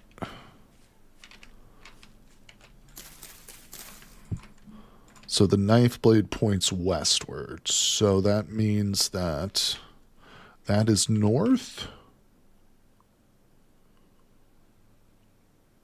I'm just looking. I think there are some ruins right over there to the north. And then that would be south. Now I'm seeing a ton of cattails in that direction, and that's kind of what we need to prioritize right now. So let's go in that down there. Ugh.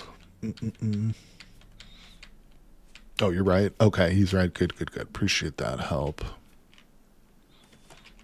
Okay. Just looking for more flint. Of course, we're going to need to stay on the lookout for food, too, but got a decent amount of mushrooms. Definitely need to get some backpacks going, though. All right, let's go. From last stream, played yesterday and tried. Oh, okay. Right on. Glad you're trying out the wilderness survival. It can be disheartening, but, you know, that's why I recently installed these mods. Because after the last death we had, not this one that happened today, but on the previous stream, you know, just kind of, sometimes it's hard to get back into it after you die. So installing some mods definitely makes it more interesting. Okay. Temporal gear wheels spinning pretty good. I might grab some of these tool roots just to have them for food if we start a fire. But then again, maybe not, because that's kind of a... It's not really something I want to take up inventory space with. In fact, let's go ahead and place it, and place it. I mean, it's possible that we could run back in, you know, run into our previous base, but it's unlikely. Sleep eating. That's right, Bill Battelle.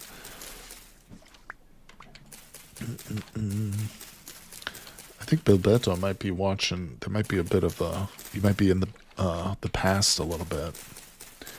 Okay, let's see. It's 14. It's good. I think it was, what is it, 10 for a basket? Or no?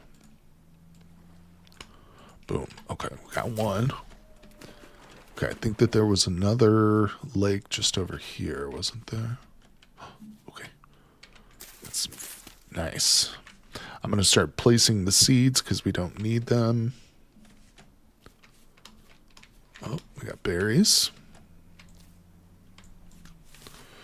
Whoops, loaded the wrong test world with the wrong mods on. Vigitory did not like that. Oh, be careful. Hopefully it didn't mess anything up too bad. I've done that before, though. All right, let's actually grab another stick or two.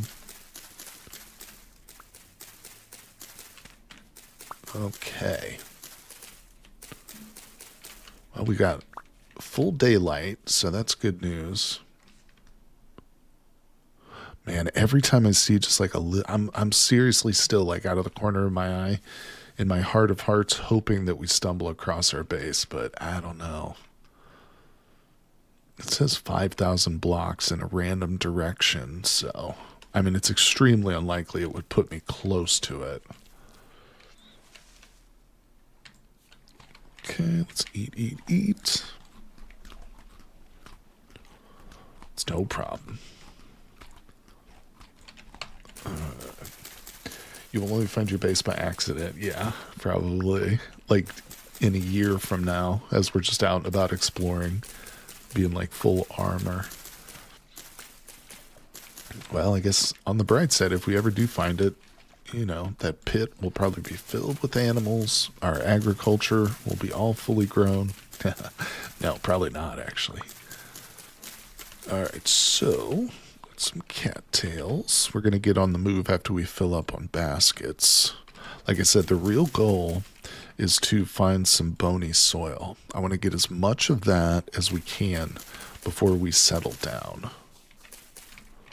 It's just, I mean, it's going to help us get that temporal gear so much quicker. Damn it. I was really planning on making that a huge priority, you know, just grinding for that temporal gear, but we have to get food. That's the hard part, you know. I can't just pan non-stop. I do have to go out and explore around for food purposes, so that's where it becomes dangerous. Oh. Alright, there we go. We're full baskets. Let's move, people. We established that this is kind of southerly direction. Here we go. More of those. Just eat that. There's usually more than one.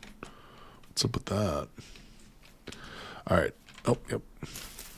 Another thing I will do is if I find any clay, I'm going to grab like a small half stack or a stack of clay too. That's something I will keep a spot in my inventory open for. Alright. Oh, and speak of the devil. Alright, got some clay. Because like I said, we're going to be on the move for a while. I'm not going to settle down immediately, but when we do, I'd like to be able to start whipping together, you know, our pottery as soon as possible. Okay.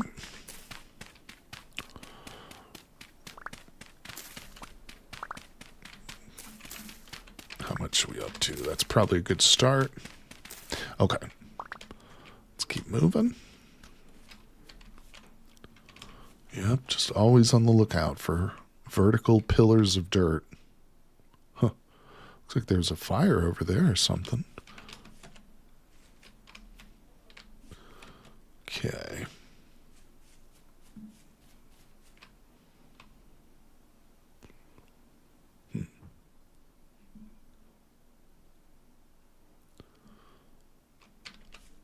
Just moving.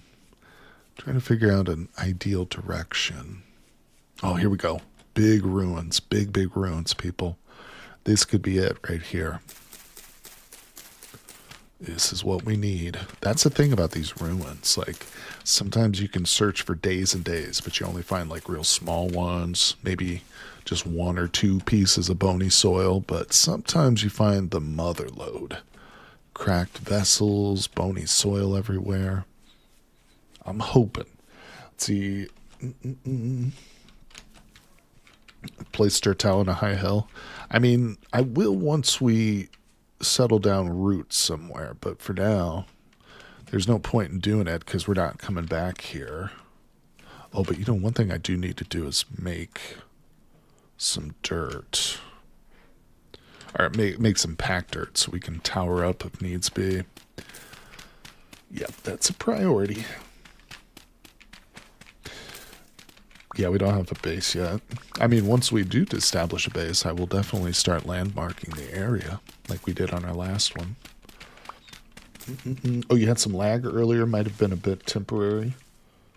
I'm not showing any dropped frames, but yeah, if anybody experiences any lag on the stream, please let me know. There might be something I can do to straighten it out a little bit.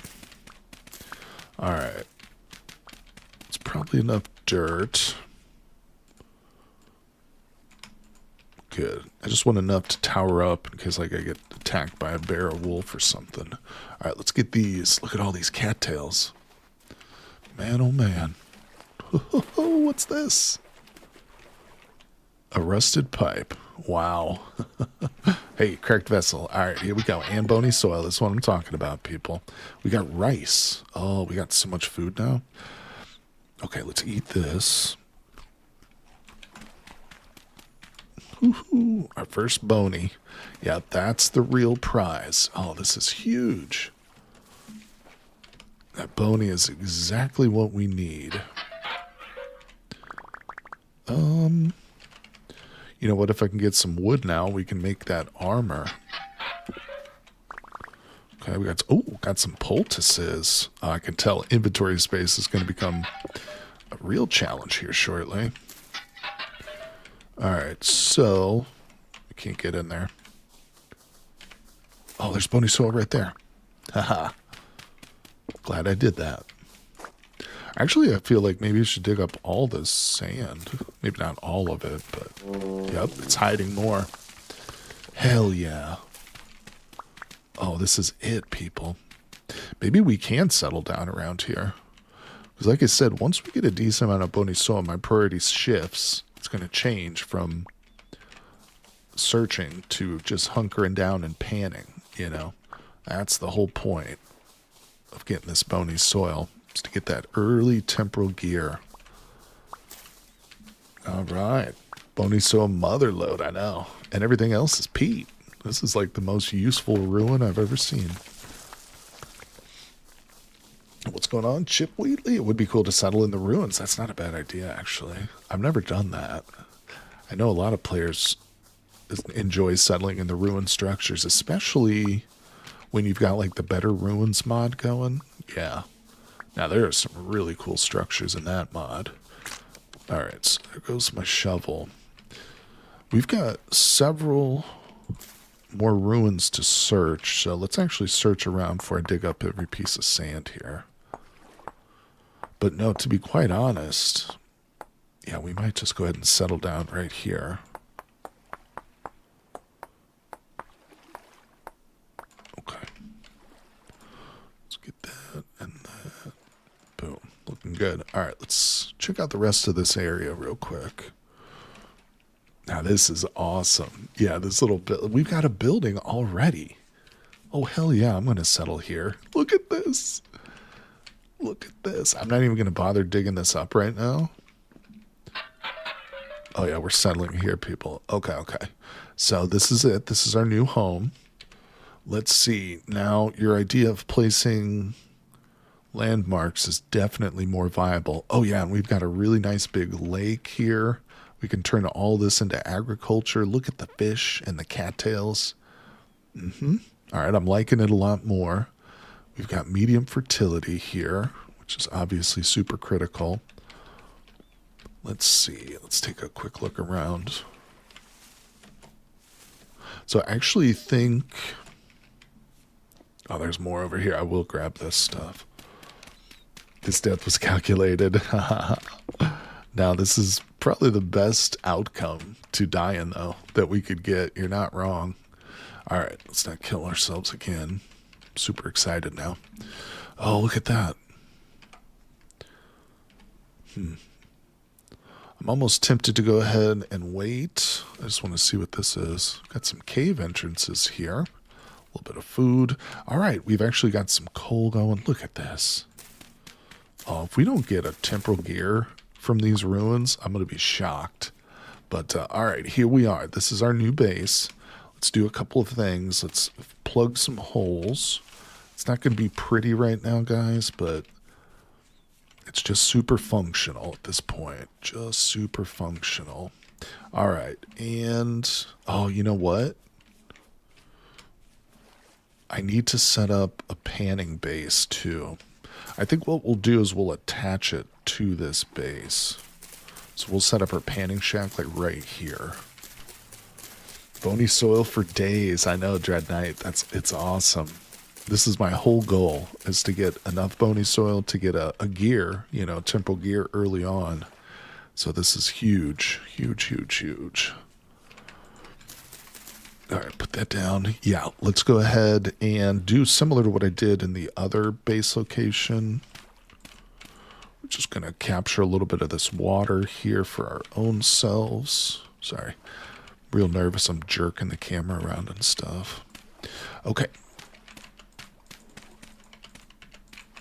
We're going to need to get more soil, obviously, but yep, I'm out. Okay, let's see. I've got a buttload of sand, too.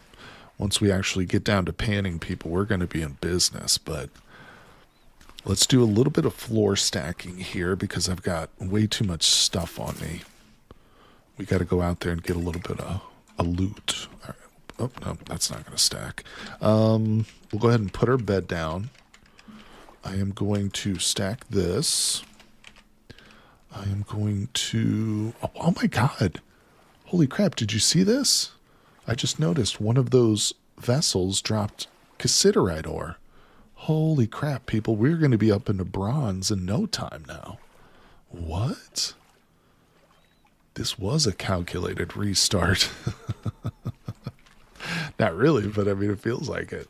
All right, let's get some more dirt so we can finish our structure here. That was amazing. Yeah, there's like a couple more things, too, over here that I didn't break yet either. We'll get those later. Let's get the dirt.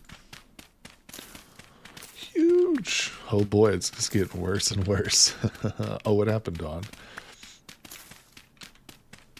Oh, stability is going down. You're right. Crap, Dawn. I just noticed that. Oh, shoot. Shoot. Is it like that over here? Damn it, Dawn's right. Okay, what we'll do then... Let's see, maybe there's a closer spot that... It's still going down. Okay, it's stopped over here. I think this is still viable. We'll still settle down here. Yeah, I just won't be able to in the ruin itself. So that's not a big deal. We'll be able to do it. Now we're fine. Now it's it. It is going down at this point, but I think if we put our base right here, yeah, it's not going down at this point. It's not going back up, but that's okay. Temporal stability. Just when you think you've got the perfect base location. How many of us has that happened to? Let's put that down.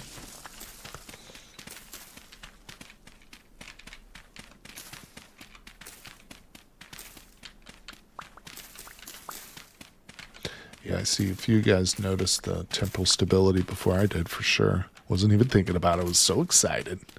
Get some more mushrooms over here to my right.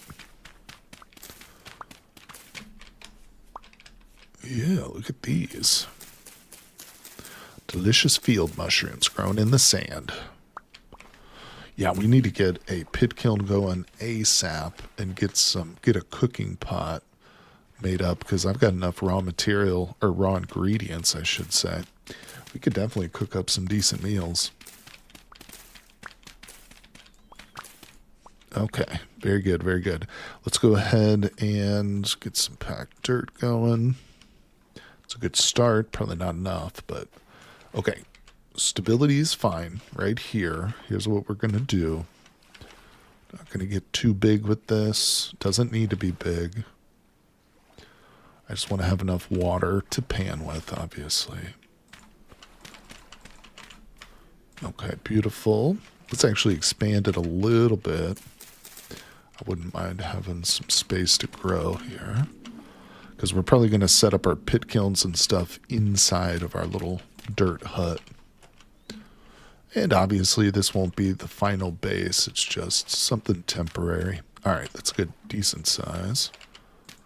Hey, even if I died, at least I kept all my traits, you know? So my walk speed just leveled. It definitely feels like it's taking longer to level that up now too. So that's good news, I think. All right. Just ran out of that. Let's see. It's 1 p.m. Let's go over here and retrieve the materials that we left. Man, there's so many flowers everywhere.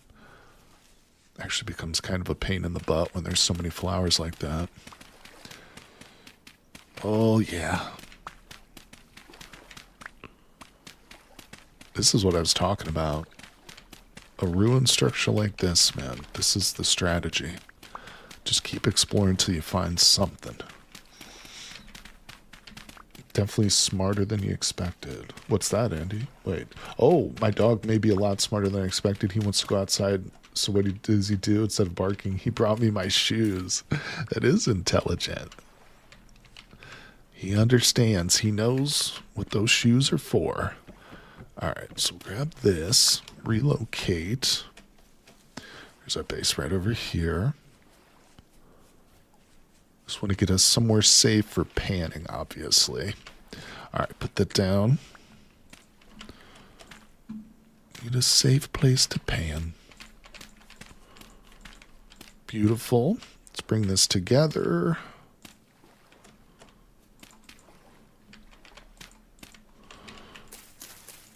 Okay, out of dirt. Let's get some more. Shovel's about to break. Yeah, I agree, Bill, but I think the location's still really good, despite the little bit of instability. But it's all right. Okay. These stupid flowers. All right, we still need more dirt. Keep digging until the shovel breaks, then we'll make another shovel, people. Oh, yeah. All right. So how many of you folks out there are looking forward to the new Terraria update dropping tomorrow? Bigger and bolder is the name of the update, with a heavy emphasis on the word boulder. And yes, it's a pun. All right, there we go. It's been a few years since I played Terraria. It's definitely up there as one of my favorite games. It's got so much content. And of course, the new 1.4.5 update, it's going to be pretty beefy, you know. Relogic, the developers always do that. They're like, oh, we're coming out with a new patch for Terraria, but it's not going to be crazy big. Don't get your expectations up. And then it's like, turns out to be monstrous, like add all kinds of new stuff.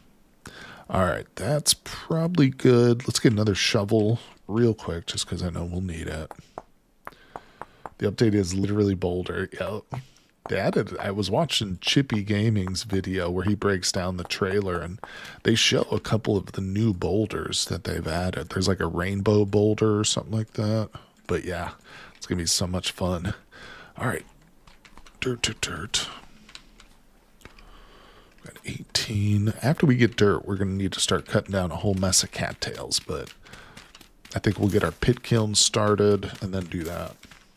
Oh, yeah, I definitely watched Chippy. Oh, what am I doing?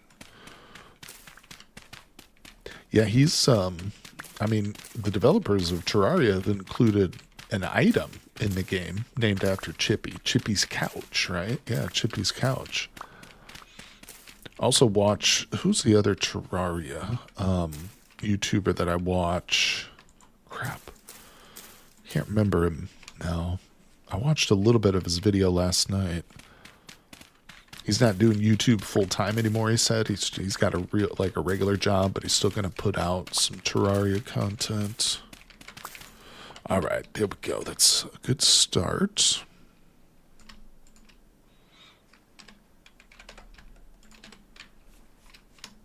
Okay. Let's put that there.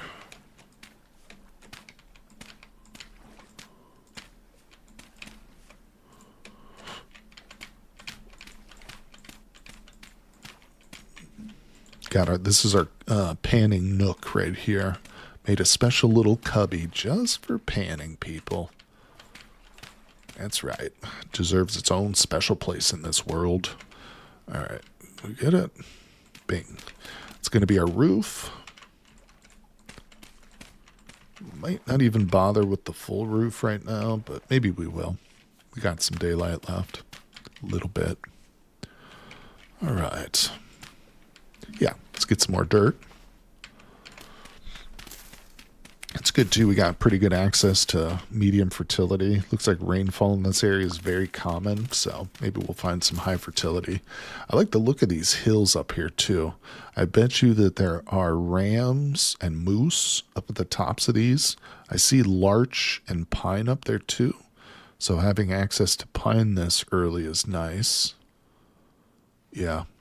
obviously we're going to be needing some resin at some point. But yeah, Relogic keeps bringing Chippy on for the update trailers. Yeah, he released his video. I think he did it.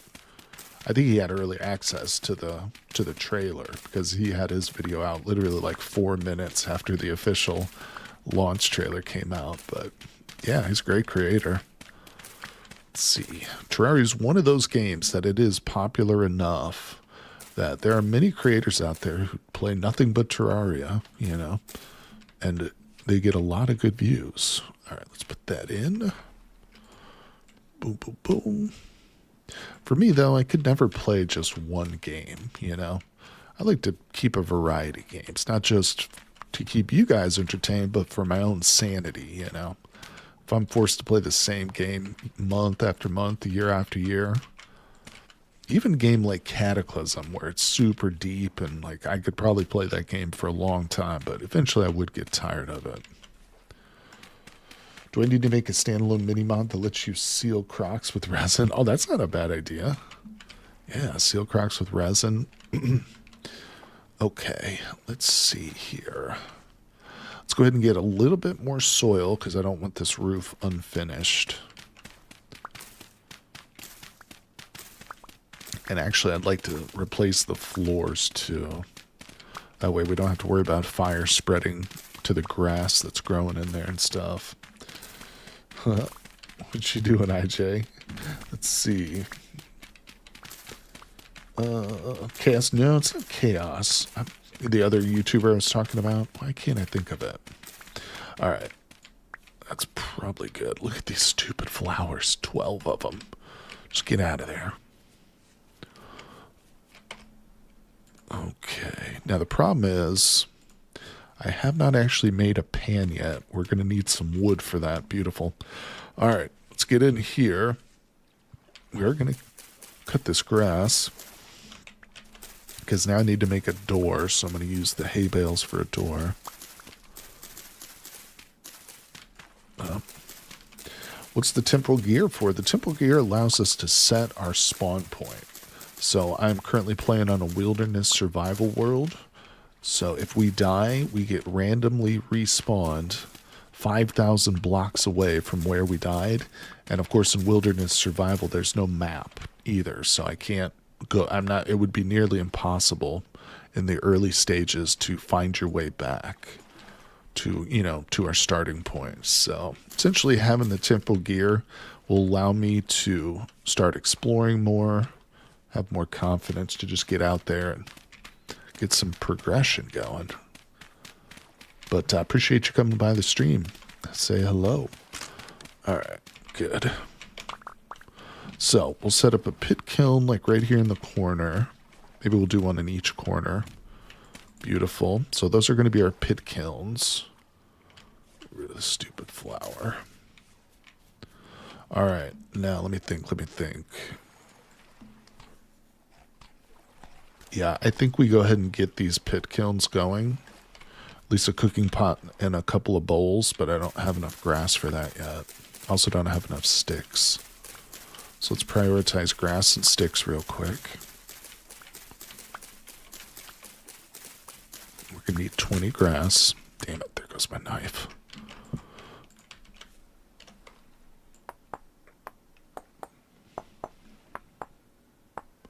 Yeah, I'm sorry. The temporal gear is, there's a mechanic for it. If, like Bill Beto just explained, you hold it in your hand, it allows you to set your spawn point. That's the only way to set the spawn point unless you're using mods or something.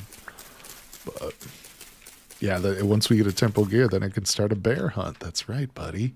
All right, let's see. God damn it, there's no wood nearby. Maybe we'll get like a little wood over here. Plenty of berries. Hold on. Nice. Okay. Is this wood or is this just sticks? It's just sticks over here.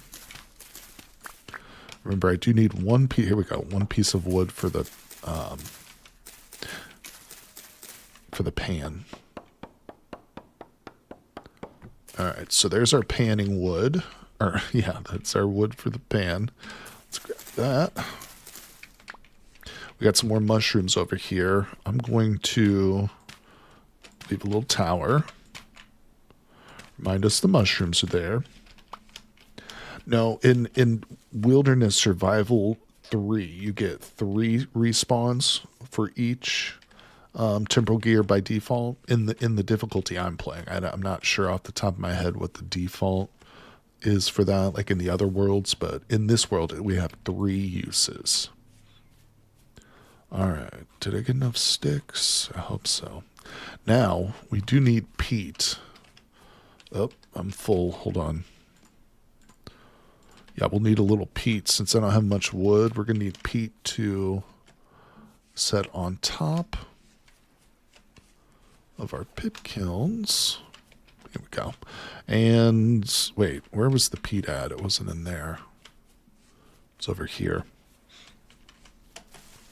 Yep, here we go. All right. You inspired me to do a wilderness survival run, so I'm learning from you. Well, right on, my friend. That's great to hear. Thanks for stopping by the stream, too, and saying hello. Yeah, I really enjoy it. It's very challenging, but, you know, with that challenge comes a lot of satisfaction if you're able to push past the early stages and just survive.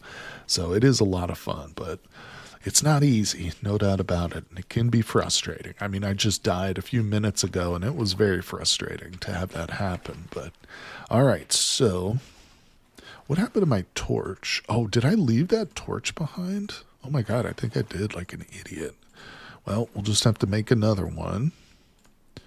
All right, so first things first, I got too much stuff in my inventory.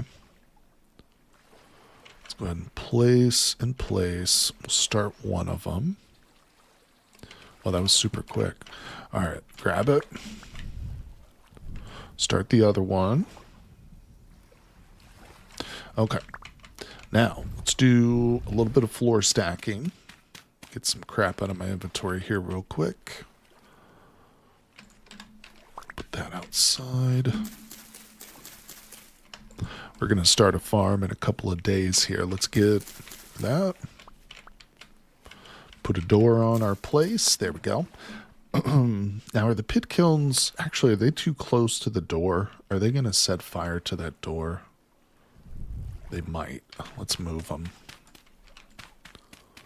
We'll move them one away. We'll put them right there. I think they'll be fine right there. But we should also dig up this soil and sand so it doesn't grow grass on it. Bears are the biggest challenge for one life only runs. Always catch me off guard and have to... Yeah, that's why I always keep this stack of packed dirt in my hand so I can tower up.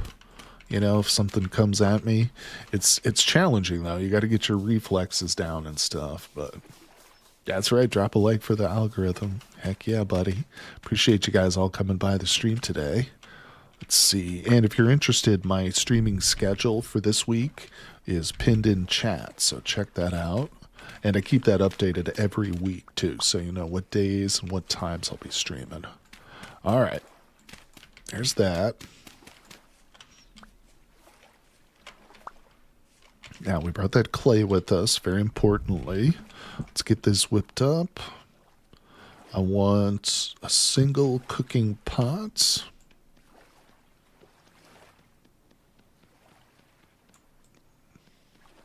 Always panic when I realize it's a bear. Yeah. You wouldn't have kilns inside, period. Yeah, early stages, it's not so bad. We'll be fine.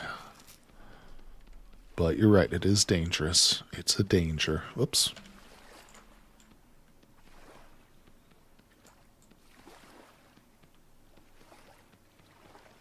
Okay. That's beautiful. Let's go ahead and do 4 bowls. Where are they? There. I'd like to do 4 because at some point I will use the other 3 for lights.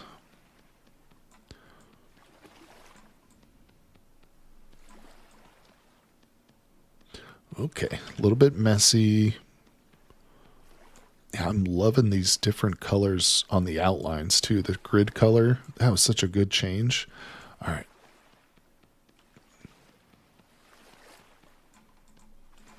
Now we're still going to have extra room in this pit kiln with the cooking pot, so I think what we'll do is go ahead and whip up a crucible real quick. Yeah, bowls are always useful. Sometimes I misplace my eating bowl too. All right, hold on. Let's put that up there. Speaking of eating, all right. Yeah, we don't need the crucible right away, but having one can't hurt. And like I said, we're going to have extra room in the pit kiln, so it's kind of a waste of resources to just leave it half empty. Boom, boom, boom.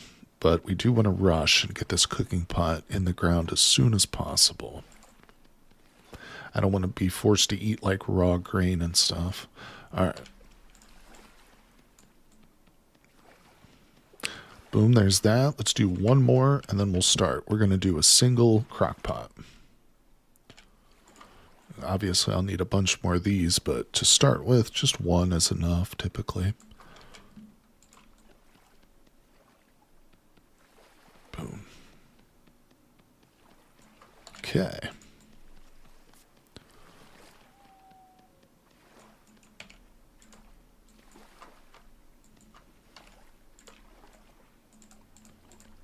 There we go. Okay, so drop that off. Let's grab them. I think we will still have one empty space in here, but that's okay. All right. In goes... Oh, no. What did I do with the grass? I don't have enough. Huh. What did I do with that? I swear I had 20. Oh, I know. I know what we can do. I made an extra bale by accident, so we'll just grab that real quick. All right, put the bales on the hot bar. Put one of them in the grid, and boom. Damn it. All right.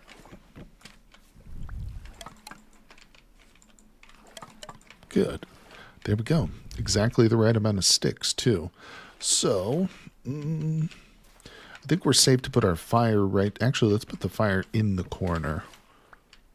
Yeah, that'll be fine. I can't start the fire without any logs, so that's just going to be temporary. But let's get that peat on there. Get these things going. Okay, progress. Man, oh man.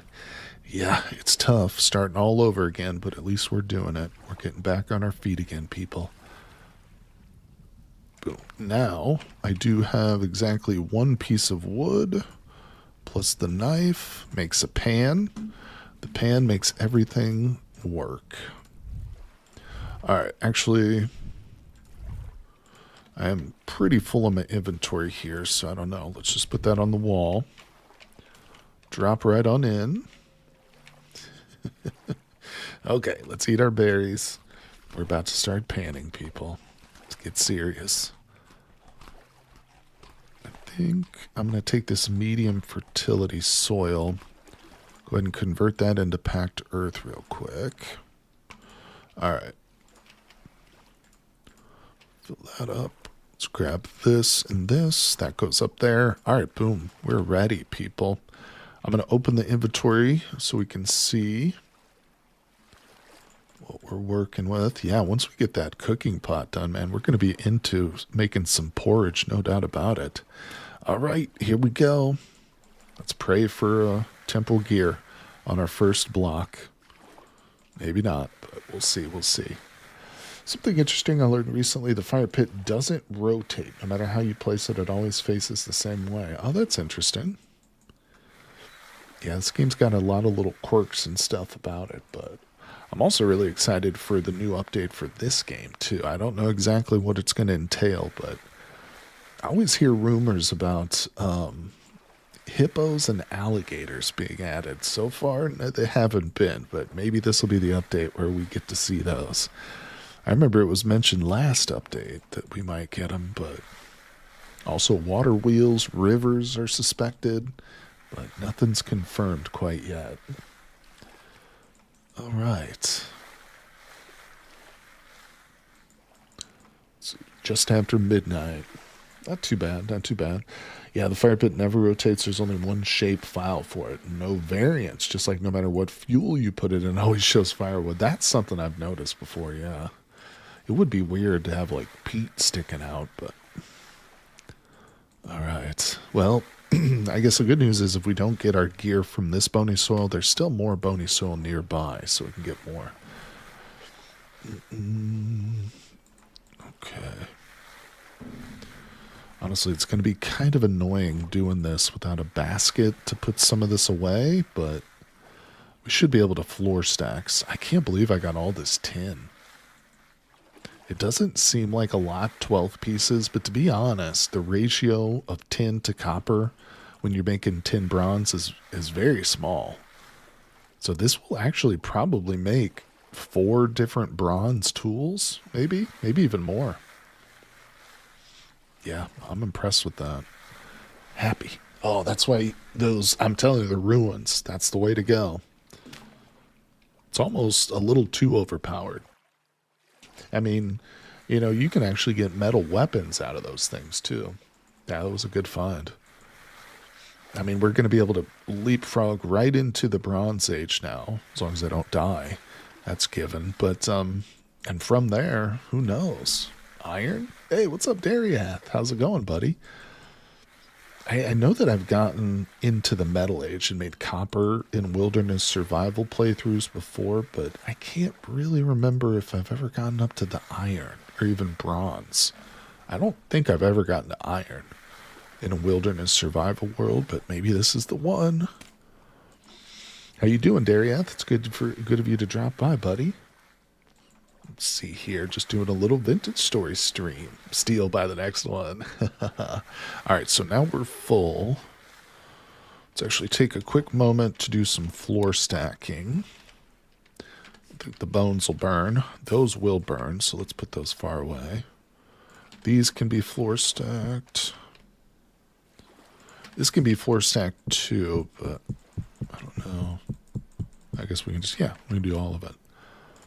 We're still getting actively that stuff. Okay, a little bit better. Yep, we're working. We're working. Bonus soil, people. That's what it's all about. Panning. Gotta love it. 6 pieces, 1:30 in the morning. Okay, so what's our goal for tomorrow?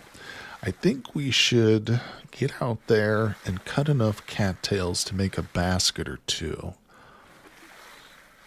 Obviously, we'll need a bit more food, but yeah, I think a little bit of storage would be probably the best bet. And then we can also retrieve the rest of the bony soil and stuff.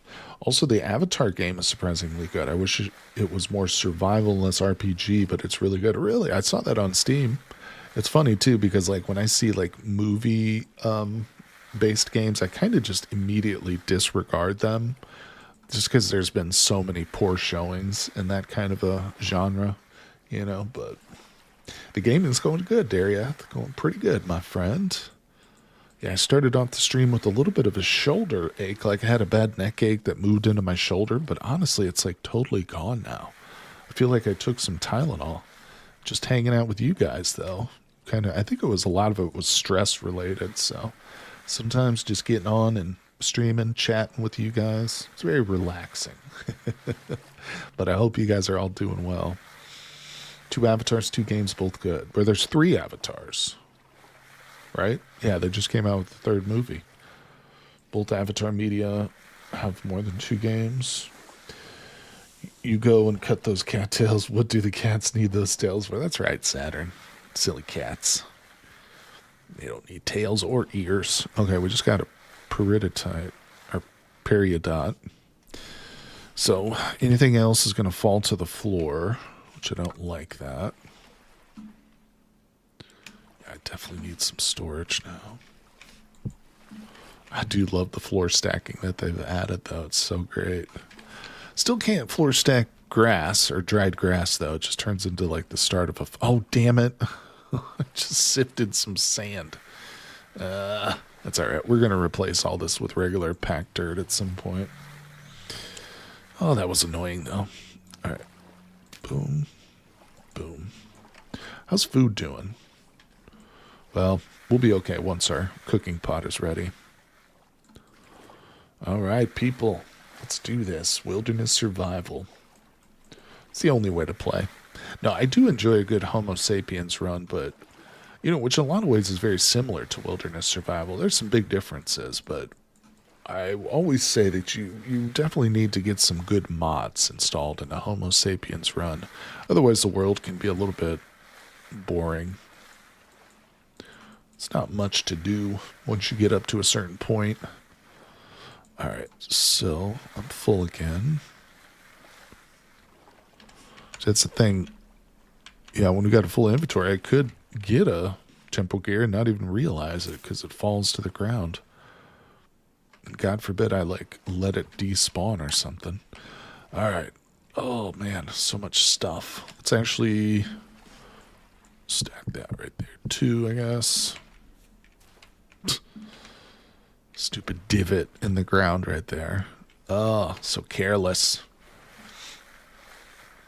Anyways, the one thing I wish they added to Frontiers of Pandora is sitting. I wish the game would let me sit down and just wait. That's interesting. Like, after getting spoiled with Vintage Stories sitting, I find myself wanting to sit in more games more. Really, something simple that's so overlooked. Yeah. Yet the perished by a beast most foul. One of the great legends of Fox. The Maw's lost. I know. Damn it, that Maw was such an awesome landmark. Well, I mean, yeah, maybe we'll get back there at some point. You know, we do have the ability to make maps. We haven't done it yet because I need charcoal, but, I mean, it's possible. We can do some serious exploration at some point once we get a little bit more settled in. All right, so it's 3:30. I think I'm going to finish this one bony soil we've got left because I'm starting to starve now. Let's just grab these spell grains real quick and eat those. Shut them up. Okay. I think there is tool root outside too, so I might just collect some root from the tool. Start cooking that up. Okay. One more block. No temporal gears yet, people, but I mean, it's totally random. I'm surprised with my Google News. I keep getting notified of up-and-coming Vintage Story mods. Oh, like I just got notified of the Vanilla Extended mod pack. Vanilla Extended. That's interesting. I haven't heard of that one. That actually sounds like some RimWorld mods. They have Vanilla Expanded. There's a whole series of mods in RimWorld called Vanilla Expanded. Okay, we got another rusty gear. Boo.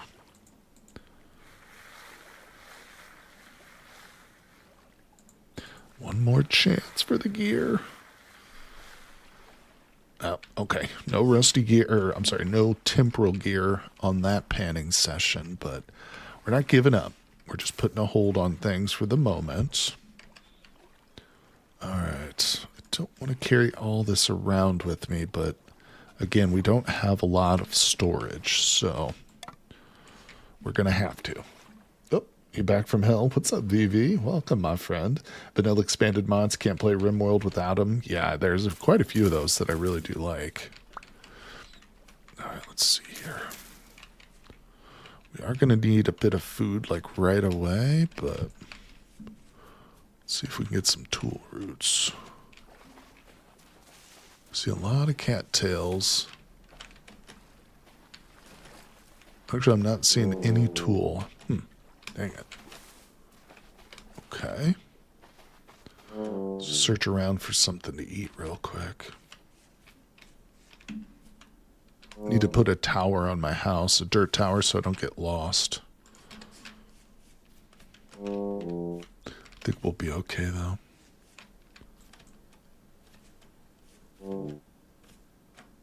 As soon as our pit kilns are done, we'll start some porridge, but looks like we got some more clay over there. Let's mark that. Oh, there's a bunch of berry bushes over here, but nothing. Okay. Nice little clay spot. Beautiful. Oh, here we go. Good. Shut up. Oh, yeah, just what we need. More of the grain. We'll start collecting seeds, too, because like I said, we're going to prioritize making some baskets. All right, beautiful. Just look around here for a minute.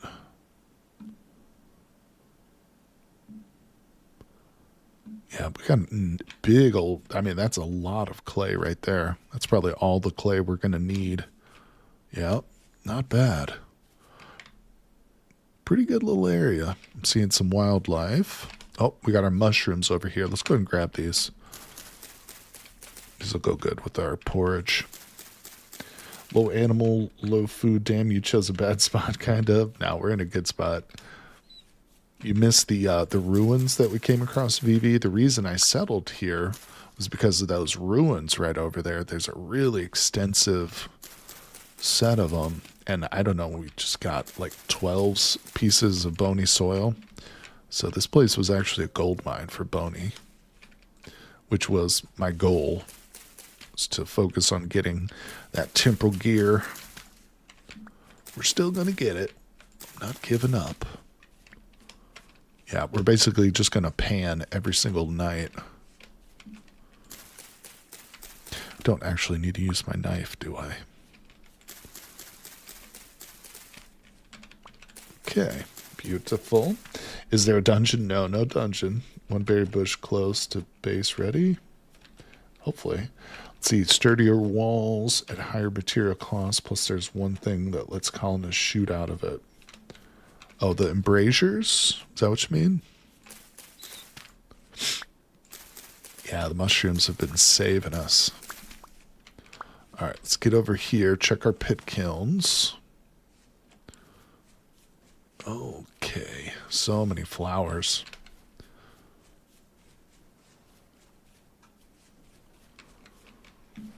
Okay, pit kilns aren't quite done yet. That's fine. Let's go ahead and cut down some cattails. All right. We are back, starting all over again from scratch, but I do feel a little bit better about this location. I mean, certainly the bony soil is amazing. And if we're able to get a temporal gear, thanks to all these ruins over here, I'm going to be very happy, but can't escape the mud hut, I know. If we were playing on a normal map, like a regular non-wilderness survival, I would be a little bit more apt to set up something, you know, right from the start that wasn't just a mud hut, but with wilderness survival offering the kind of challenge that it does, I feel like aesthetics aren't super critical. Oh yeah, there is one berry bush over here. Good call. That deliciousness. Alright. We're also, I mean, a lot better in the way of food, too, in this location. If I really got desperate, I could eat some of these cattail roots, but I'm going to avoid doing that. Oh, little dead rabbit. Oh, it says it was killed by another, partially eaten by another creature. Huh. Wonder what did that.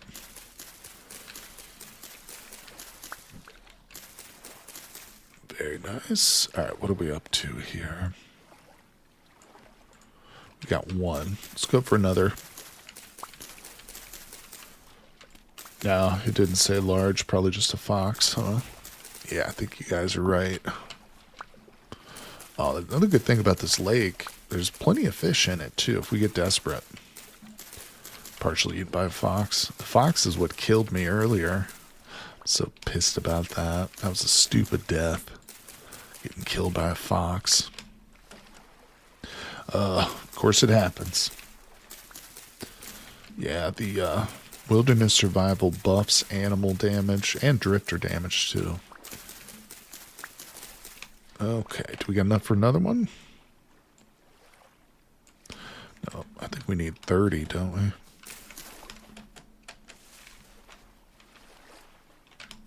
Thought I saw high fertility for a second. Nope. All right. Makeshift shield with the spear too. It's not a bad idea. And I need to make that makeshift armor for sure. But doing one thing at a time right now. Alright, so is that enough? Yep. Alright, let's go put these in our little base.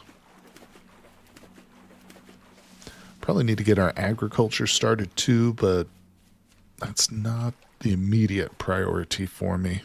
Alright, so let's put them as far away. We'll put them up here, I think. Yeah, that's good and far. Put the seeds away.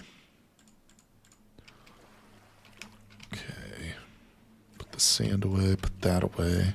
Beautiful. A lot better. A lot better.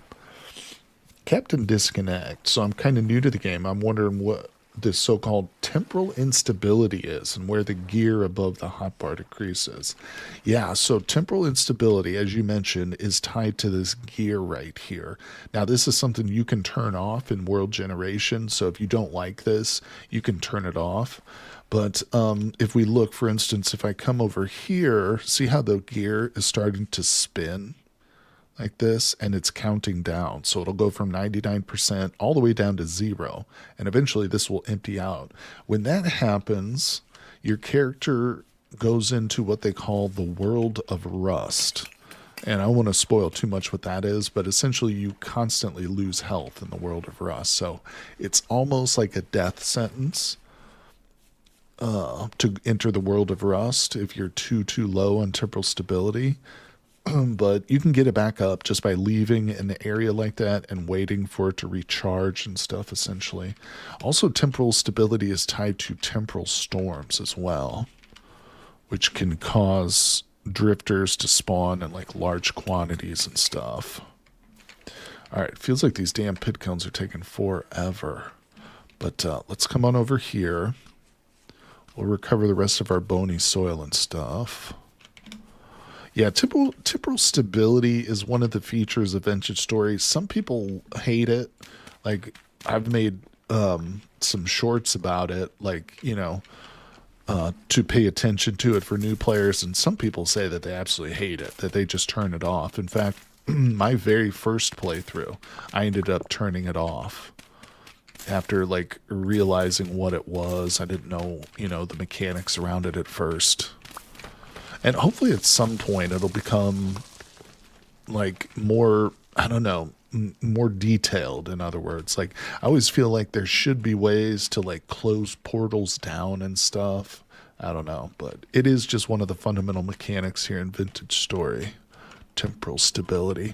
And fundamentally what's happened, I don't want to go into spoilers too much with the lore, but there's been some issues with time.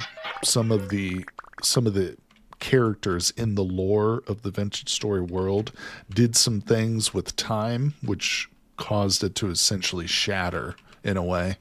And if you go through some of the lore content, you will learn about that too. There's also some really great videos just on YouTube that kind of explain the lore and stuff of Vintage Story, which I recommend. It's fun to go in knowing, kind of.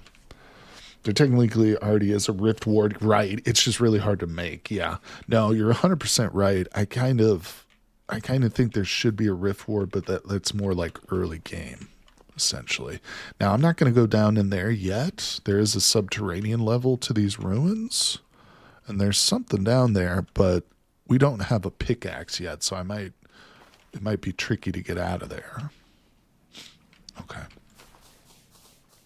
There could very well be some more bony soil nearby. The lore is a time slog. That's funny, BB.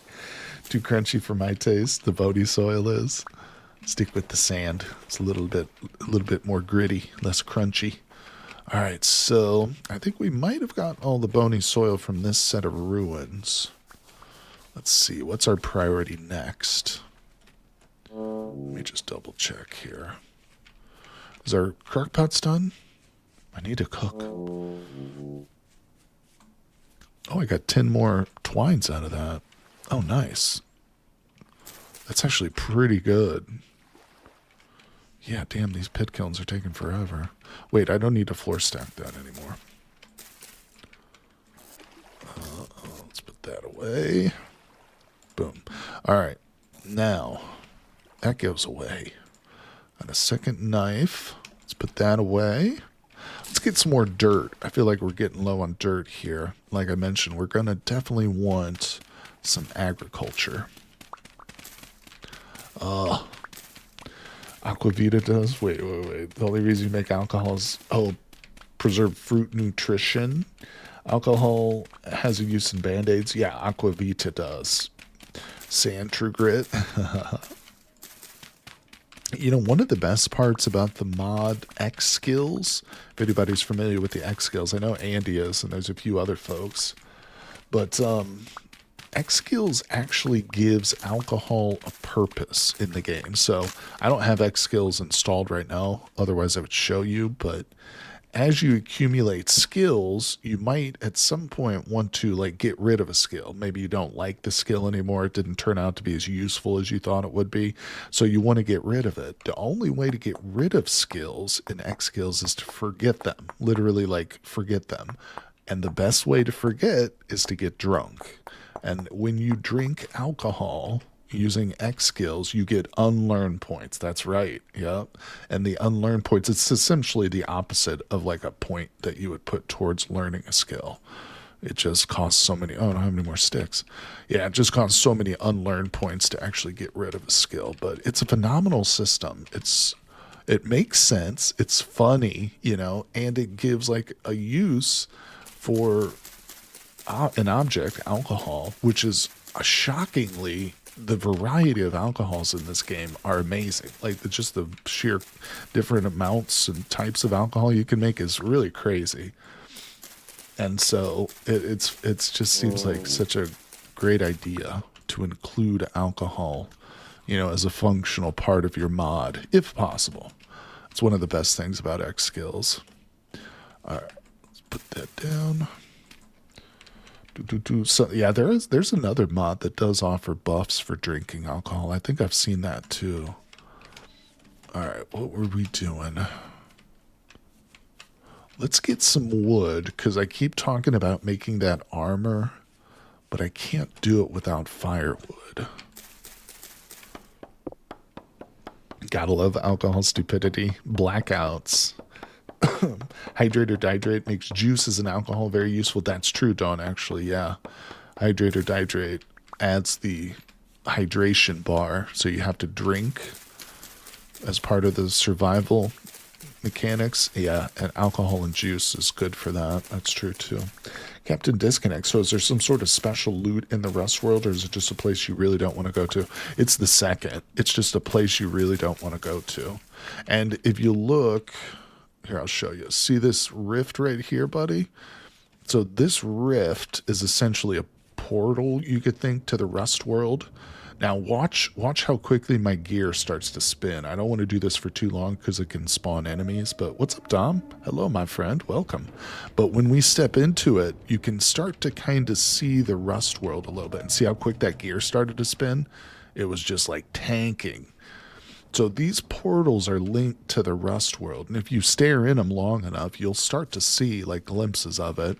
And during a temporal storm, effectively the Rust world and our worlds kind of merge, I guess is how you could think of that. I don't know if that's actually technically what the lore says, but it's kind of how I think of it. All right, let's see, what are we doing now? Oh, there's mushrooms everywhere. I love this. Supposed to be getting wood. I'm over here getting mushrooms. Getting wood from the mushrooms. Via stream, let's go. That's right, buddy. I'm going to be doing another Vintage Story stream this week, too. We're going to be, of course, continuing in this world. And if you're interested in my streaming schedule, it is pinned in chat. So check that out. Click that link. Of course, subscribe to me on YouTube. Follow me on Twitch, because I do update that schedule every week, too. But, yeah, really excited. Yeah, we do need to get some charcoal going. I'm not going to make mass charcoal. Oh, wait, I need wood. That's why I was out here. I need more wood. Yeah, charcoal's on my list for sure, but I'm not going to do like a massive amount. Oh, my God.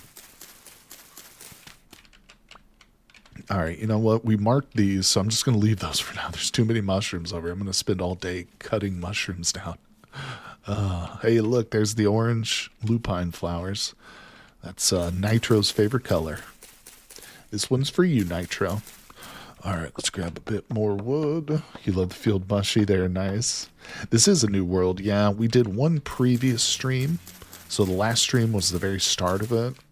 If you check out my YouTube page, you'll see it's there under the live section. But yeah, we created a new world. I've got a few mods, just a handful. Nothing crazy, but I did add a few new mods to this world. Just to help keep my interest in things, you know. Sometimes when you're playing these really punishing difficulty levels, if you die or something, it can be hard to maintain motivation, so. You can see that? There's pigs chasing me right now. 2 of them.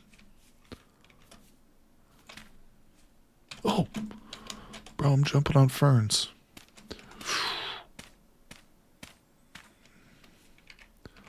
Pigs down there humping my dirt pile. Okay, well, there's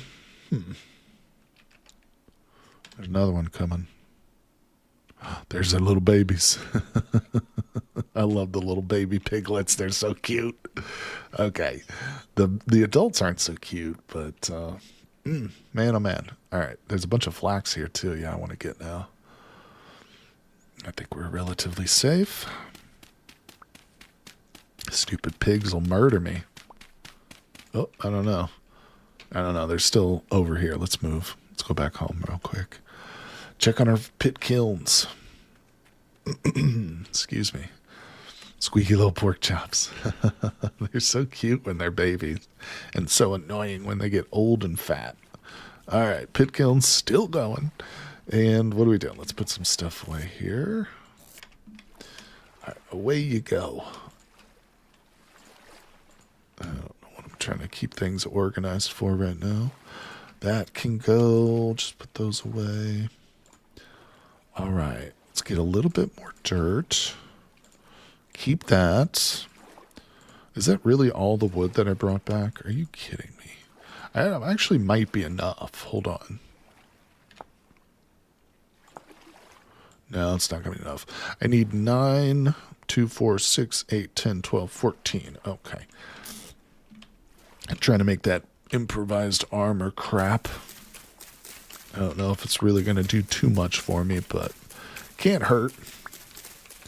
Oh, they're all around me, swarming me like pigs. Also, you make more than wine brandies. You can make ales with whiskey and grains and meads with honey. That's true. Yeah. I'm telling you, it's astounding the amount of variety of alcohols and mushrooms in this game. I don't see much of a point to ales and meads since grain and honey already last years. That's a good point. And it takes a lot of honey to make mead, like a ridiculous amount. All right, we need a tree. God, there's no trees nearby. Literally got to go halfway across this hill to get a tree. But we're going. I'm not complaining. More mushrooms? Are you kidding me over here with these mushrooms? Oh my God. You know what? I got to mark them. Little mushroom marker. All right, let's keep going. Let's get some wood. Let's get some wood. Keeping the dirt in my hand in case there's piglets over here. Get the seeds. Really love to find a copper deposit too. That would be amazing if we could. Hold on, we're getting some chats here. What are you guys saying? I guess I hope when a group of pigs kill you, we can call them a murder of pigs. But only when pigs fly. Nice one, Saturn. Very nice. See, maybe there's a tree in the Rift world. I'm sure there is. Let's see. No map. No, Dom. I'm playing on Wilderness Survival, and one of the challenges that the Wilderness Survival world adds is that it removes the map. Yep, so no map. Definitely makes it more difficult, no doubt about it, but I enjoy it. I like this play style. Now, I will tell you that I do have a mod installed called Immersive Maps, which once we get the right materials together, we'll actually be able to make a map. But it is very different than like the basic vanilla, like the normal map. We can't get into it yet because I don't have any charcoal, but we will eventually make that. It is a massive pain for mining. Yeah, that's another good point because once we get to the stage where I have a pro pick and I go around, you know, taking samples, there's no map. So essentially any sample we take is temporary and we'll only know about it, you know, while we're at that location, in other words. So what I normally do is make signs. I'll take a stack of signs and some charcoal with me, and I'll just literally, like, if I get a promising sample, I'll just plant a sign and write, like, copper here. And that's all you can do. That's really it. Hey, what's going on, Consolus? How you doing, my friend? Did you already have a 5K block trip? I did. Yeah, we've already died once in this run. But the good news, Consolus, was this time it was kind of fortunate. Because when I restarted, we actually restarted. You can't see it, but there's a massive ruin structure right by where we restarted. And so it actually allowed me to get a bunch of bony soil and some other materials too. So I'm quite happy with the restart location, but of course we just got to avoid dying, which is why I'm making this armor. Bam. So we're already doing better than we did on our previous run, you know, if that makes sense. I haven't got a temporal gear yet, but I'm really hoping that this bony soil allows me to. I'm a little bit nervous up here. Being in these forests like this with low visibility could be very dangerous. Tangy Bear, how's it going? So cold. It's cold here, my friend. Very, very cold. We're just kind of looking through the woods. We haven't explored up here yet, so just kind of taking a look around. Come back for the mushrooms at another time. If we could come across like some copper, I'd be real happy. But we're going to do a bunch of panning, so we'll get some copper. All right, let's head back. Yeah, there's a lot of good mushrooms up here. No doubt about it. I think another thing I want to do is mark my base. Oh, okay. Where is my base, actually? Oh, God damn it. This visibility is killing me. Please don't let me get lost here. All right, we've got mushrooms here, too. I swear to God, there's mushrooms everywhere. There it is. Heard they'll introduce fishing rods in the new big update. Yeah, I'm not sure. I've heard a lot of different stuff about what's coming in, but I don't know. Although I'm excited. I am very excited. Dawn says Tops is restarting sometime late February. Oh, that's right, Consolus, yeah.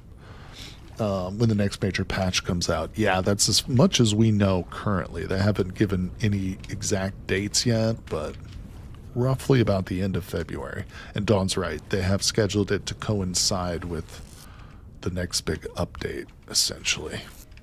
So that's going to be fun, yeah. And of course, we're, as a group, my Patreons and myself, we are all going to join the top server when the time comes and start a little community there. I'm thinking it's going to be a lot of fun, too. Of course, it's an unmodded world, but you can still do some mods. You can do certain client-side mods. Hey, look at that. Woo! We've done it. Wait, I need this wood. Oh, we've got a cooking pot, people. Look at that. Look at how much grain I've got, too. That's crazy. Bing. Oh, we just made 6 servings. Wow. Oh, my torches are on the walls. Okay. Maybe you'll be up for some more Vintage Story. I hope you will join us, buddy.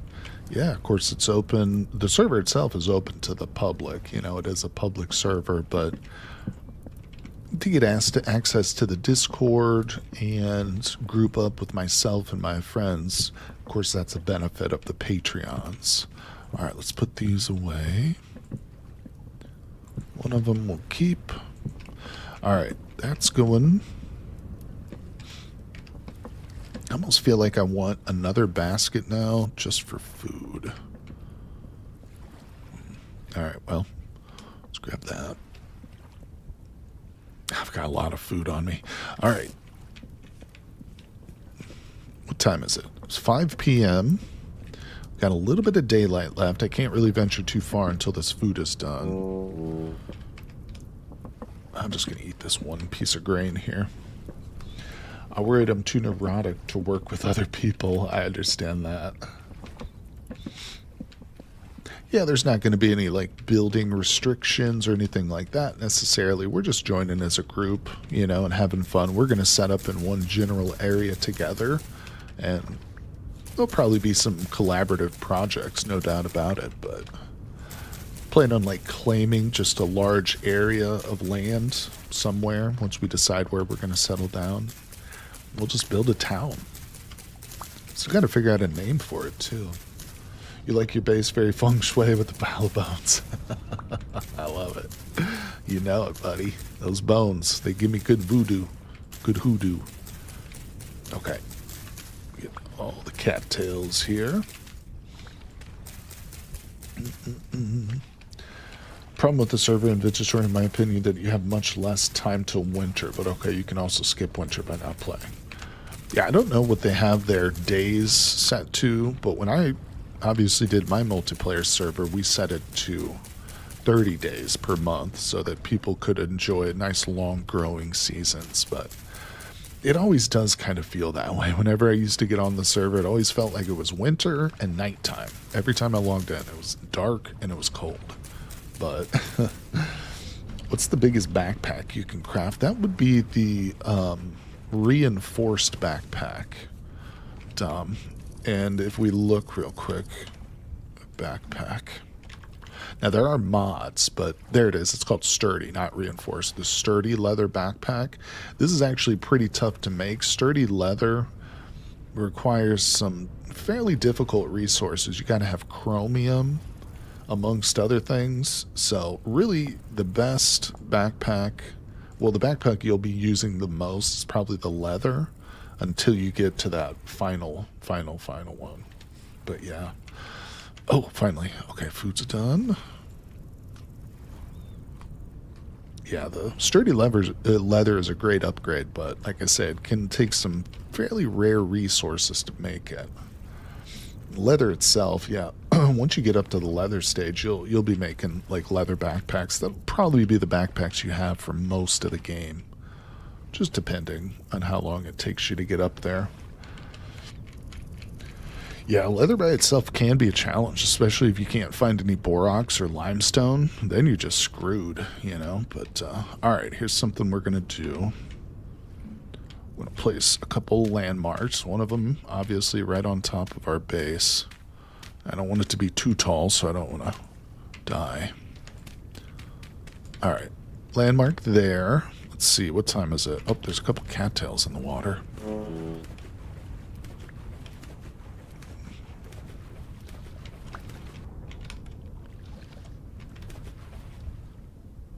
What did I mark over there? Probably some mushrooms or something, huh? All right. What did consult say? Let's see. Yeah, the linen bags, too. That's another one. Once you get up to linen, you'll probably be running with linen for a while as well. All right. Let's see. God, I was lucky that I had a lot of borax under your house. I always get lucky with borax for sure, it feels like. Because it can be tough to find it. And limestone, too. I know some players, like more experienced players, will not settle down in an area until they find limestone, just because knowing that how valuable and important it is. So, and once you find a spot with limestone too, it's usually so plentiful that you'll never need to find limestone again. Same with salt. Once you find the elusive salt dome, it's pretty much all the salt you'll ever need for the rest of your life. All right, get these mushrooms.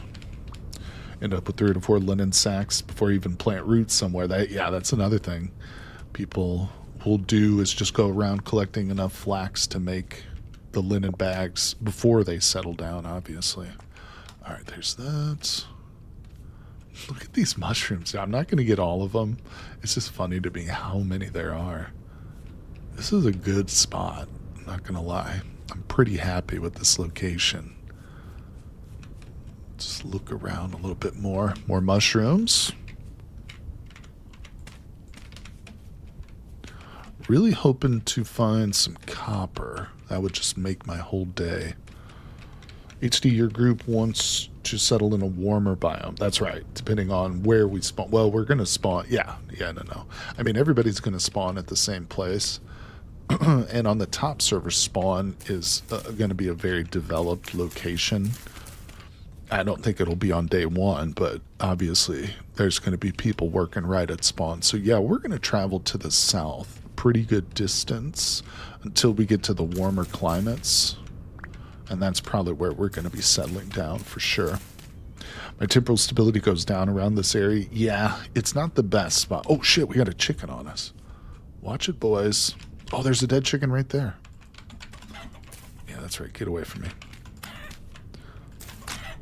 Oh my god, dude. I'm scared to death of this chicken. Oh, I died by a fox earlier, so this chicken is a real threat to my safety. No, but we need the feathers and the meat. I'm gonna... Where'd that little one? Where'd that rooster go? Where'd you go? Alright, yeah. Unpeccable horrors. Southern Sojourn and survival difficulty isn't too bad. No, not at all. Not at all. The top server's not really about challenge so much. It's more just going to be about creativity and having fun with the community. And of course, I'll be streaming on there too. So we'll be sharing it with chat and everybody. You guys will be welcome to come and visit and stuff. So it's going to be a lot of fun. And it was a great idea suggested by Wist, one of my community members. She came up with the idea, so all credit goes to her for the brilliant suggestion. But I'm really excited. All right, let's get some lights. Bam. All right, let's put a few things away because my inventory is overflowing. Okay, we'll grab that. Probably another... that. Yeah, we got to get our agriculture started. Probably tomorrow. Once we get a little panning done, that is. All right, there we go. Oh my gosh, people. It is amazing just how big of a difference the location makes. You know what I'm saying? Because we are so much better off than we were at our last spot. All right, let me put that there.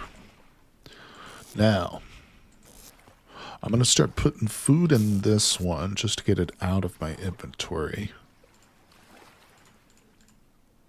It's not really going to keep it fresh or anything, but... Alright. Drop that down to the hot bar. Now, let's think here. I feel like we definitely should spend the night panning. Obviously, we're going to do that, but before we do, let's... First things first, get this set here. I'm going to put the chicken there. I think what we'll do is whip together a little bit more pottery so we got our pit kilns going while we're panning, you know, have two things going at once.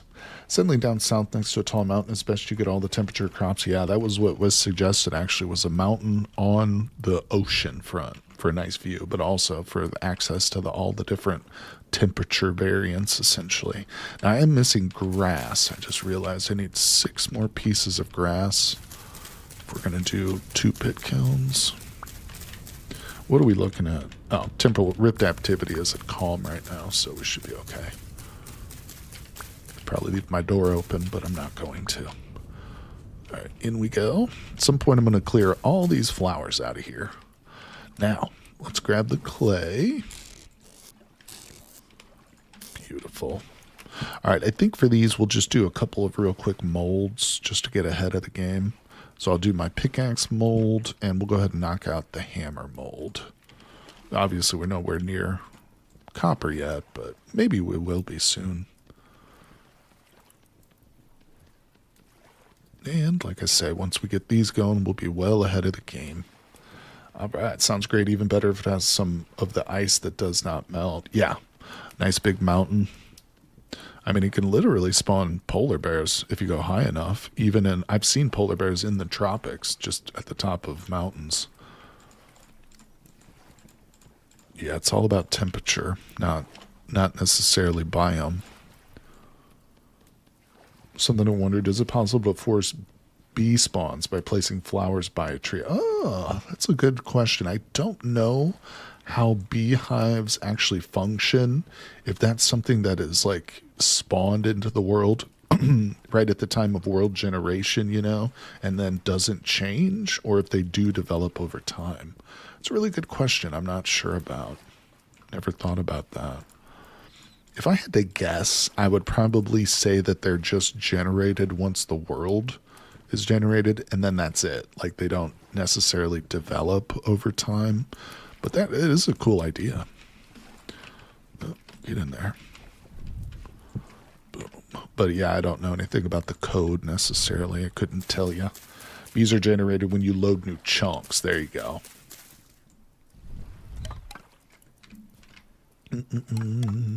Getting late, time to go do some adulting. Right on, Dawn. Thanks again for coming by, my friend. Appreciate you always dropping in and saying hello. It's great chatting with you today. All right, let's put those away. Grab a little bit of this. Boom. Yeah, so I guess the goal for our next stream is to get up to the metal age. We really do need to get some copper. Otherwise, I just feel like a loser. Okay. And obviously, excuse me, getting a temporal gear is huge. Let's pick this up. Now it doesn't look so scattered in here. Boom, boom, boom. Oh yeah, and once we do get that copper, we're basically going right into the Bronze Age, because we've got tin ore, and we've got enough of it for a few tools, no doubt about it. With what frequency will you post change episodes? I would prefer watching on YouTube. I've got them scheduled every other day, buddy. So the next episode 2 will come out tomorrow. Yeah. And I've already got like the first 5 episodes recorded. So yeah, you can count on that being every other day, my friend. Tonight is going to be the In the Woods episode is coming out tonight. And then, yeah, like I said, tomorrow will be change. I'll probably take a very brief break from posting In the Woods and fill that gap with some Terraria videos, just because the next 2 days I'm going to be playing a lot of Terraria. Normally I would film the In the Woods series like on my days off, but yeah, tomorrow's going to be a special day. And I'm really excited to play some Terraria again.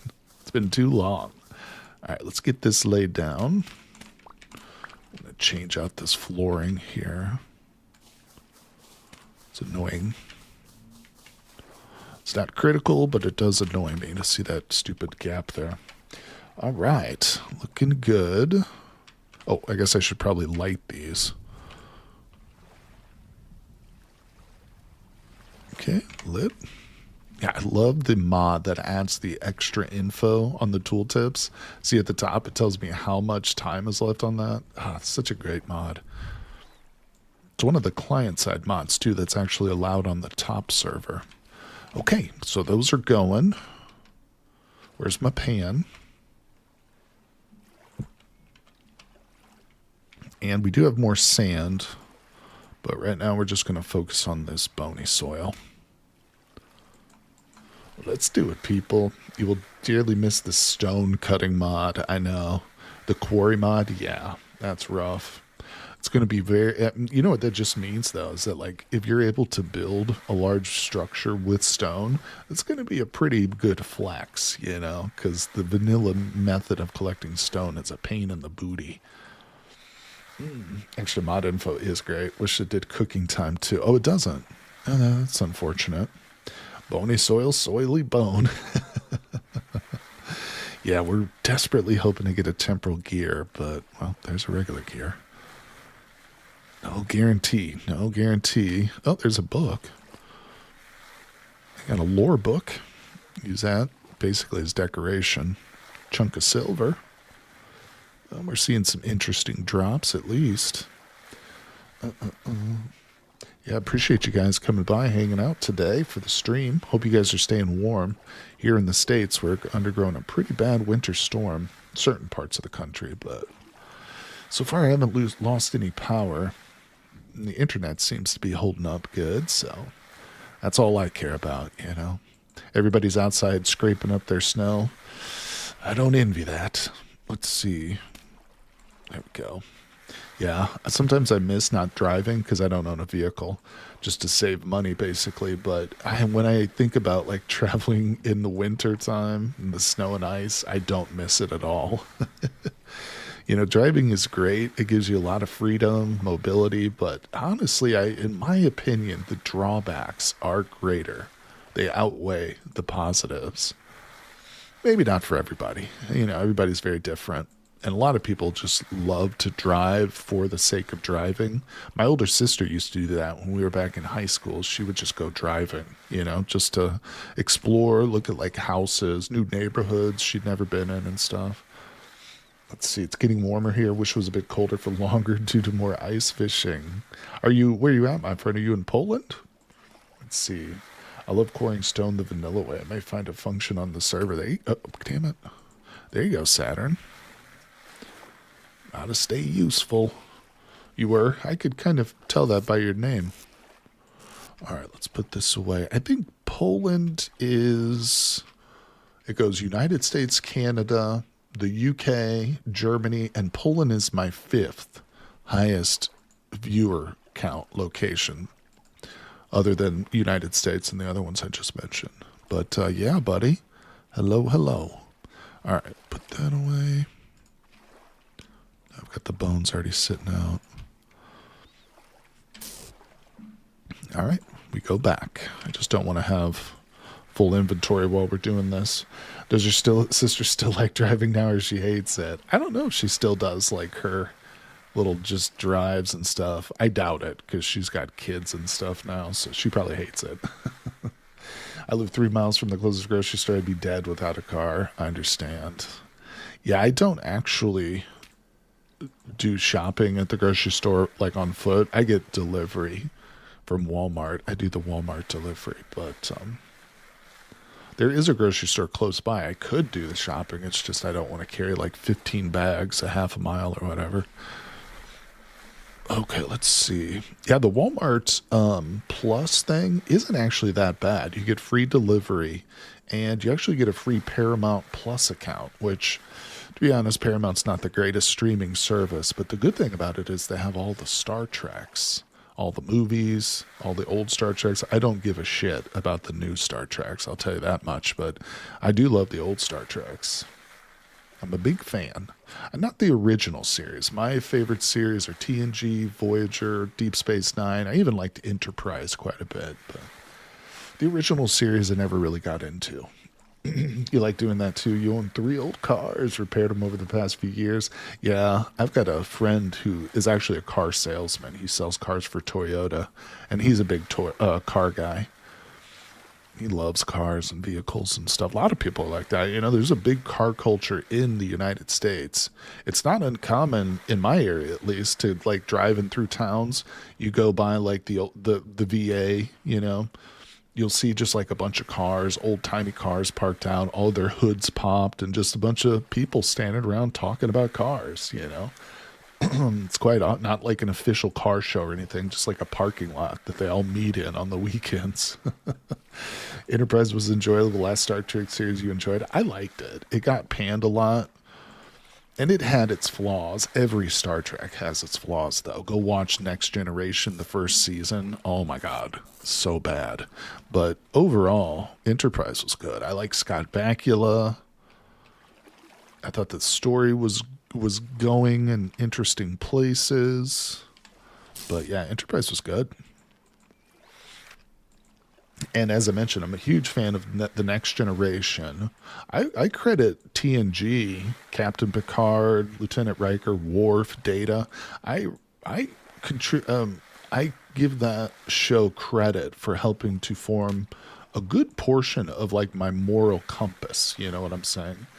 Like they focus a lot of episodes, not every episode, but a lot of the episodes focus on a central like moral quandary. You know, one of the best ones I can think of is called "The Measure of a Man," where Data, the ship's android, who's a sentient, self-aware machine, is questioned whether he's actually property of Starfleet. Is he an individual allowed to make his own choices and dictate his own life? Or is he simply property of Starfleet, and can he be installed, so to speak, into any ship that they dictate, you know? It's literally, there's a trial in the episode, and Data is put on trial. Captain Picard has to like defend his humanity and stuff. One of the best Star Trek episodes. And it's just completely an ethical dilemma. Is it true Picard had started as an a-hole captain? I don't know how you would characterize a-hole, but he's very different than Kirk. I'll tell you that. Like, they went so far in the opposite direction from Kirk that Riker, Lieutenant Riker, his second in command, was intentionally put in there to replace him if the show didn't work out. Having like a bald diplomat who was like the complete opposite of James T. Kirk. They went with the second officer, Riker, who was a little bit more Kirk-like in case they needed to replace Picard because they were worried he wouldn't be popular with Star Trek fans, you know, because he was so different from the Kirk character. But I don't know if I'd call him an a-hole. He's very distant emotionally. You know, there's famous joke in Star Trek, like Picard has like 4 different girlfriends, but he never like settles down with any of them. You know, he's a very distant person emotionally. But that's part of his charm too, in a way. You know, he's hyper competent. You could describe the TNG crew as like the most competent of competent, you know, administrators and soldiers and whatnot, explorers, scientists. Okay, let's put that away. I don't know what I'm going to do with these stupid books. Can we burn these books? Can I put them in here and burn them? Wait, what if we could? It says it's cold. Hold on, can I light it up? It's not working. It's not letting me burn the books, people. Oh, Hitler has been foiled. No book burning here in Vintage Story. Nah, it's not going to happen. I guess I'll just have to place him on the damn ground.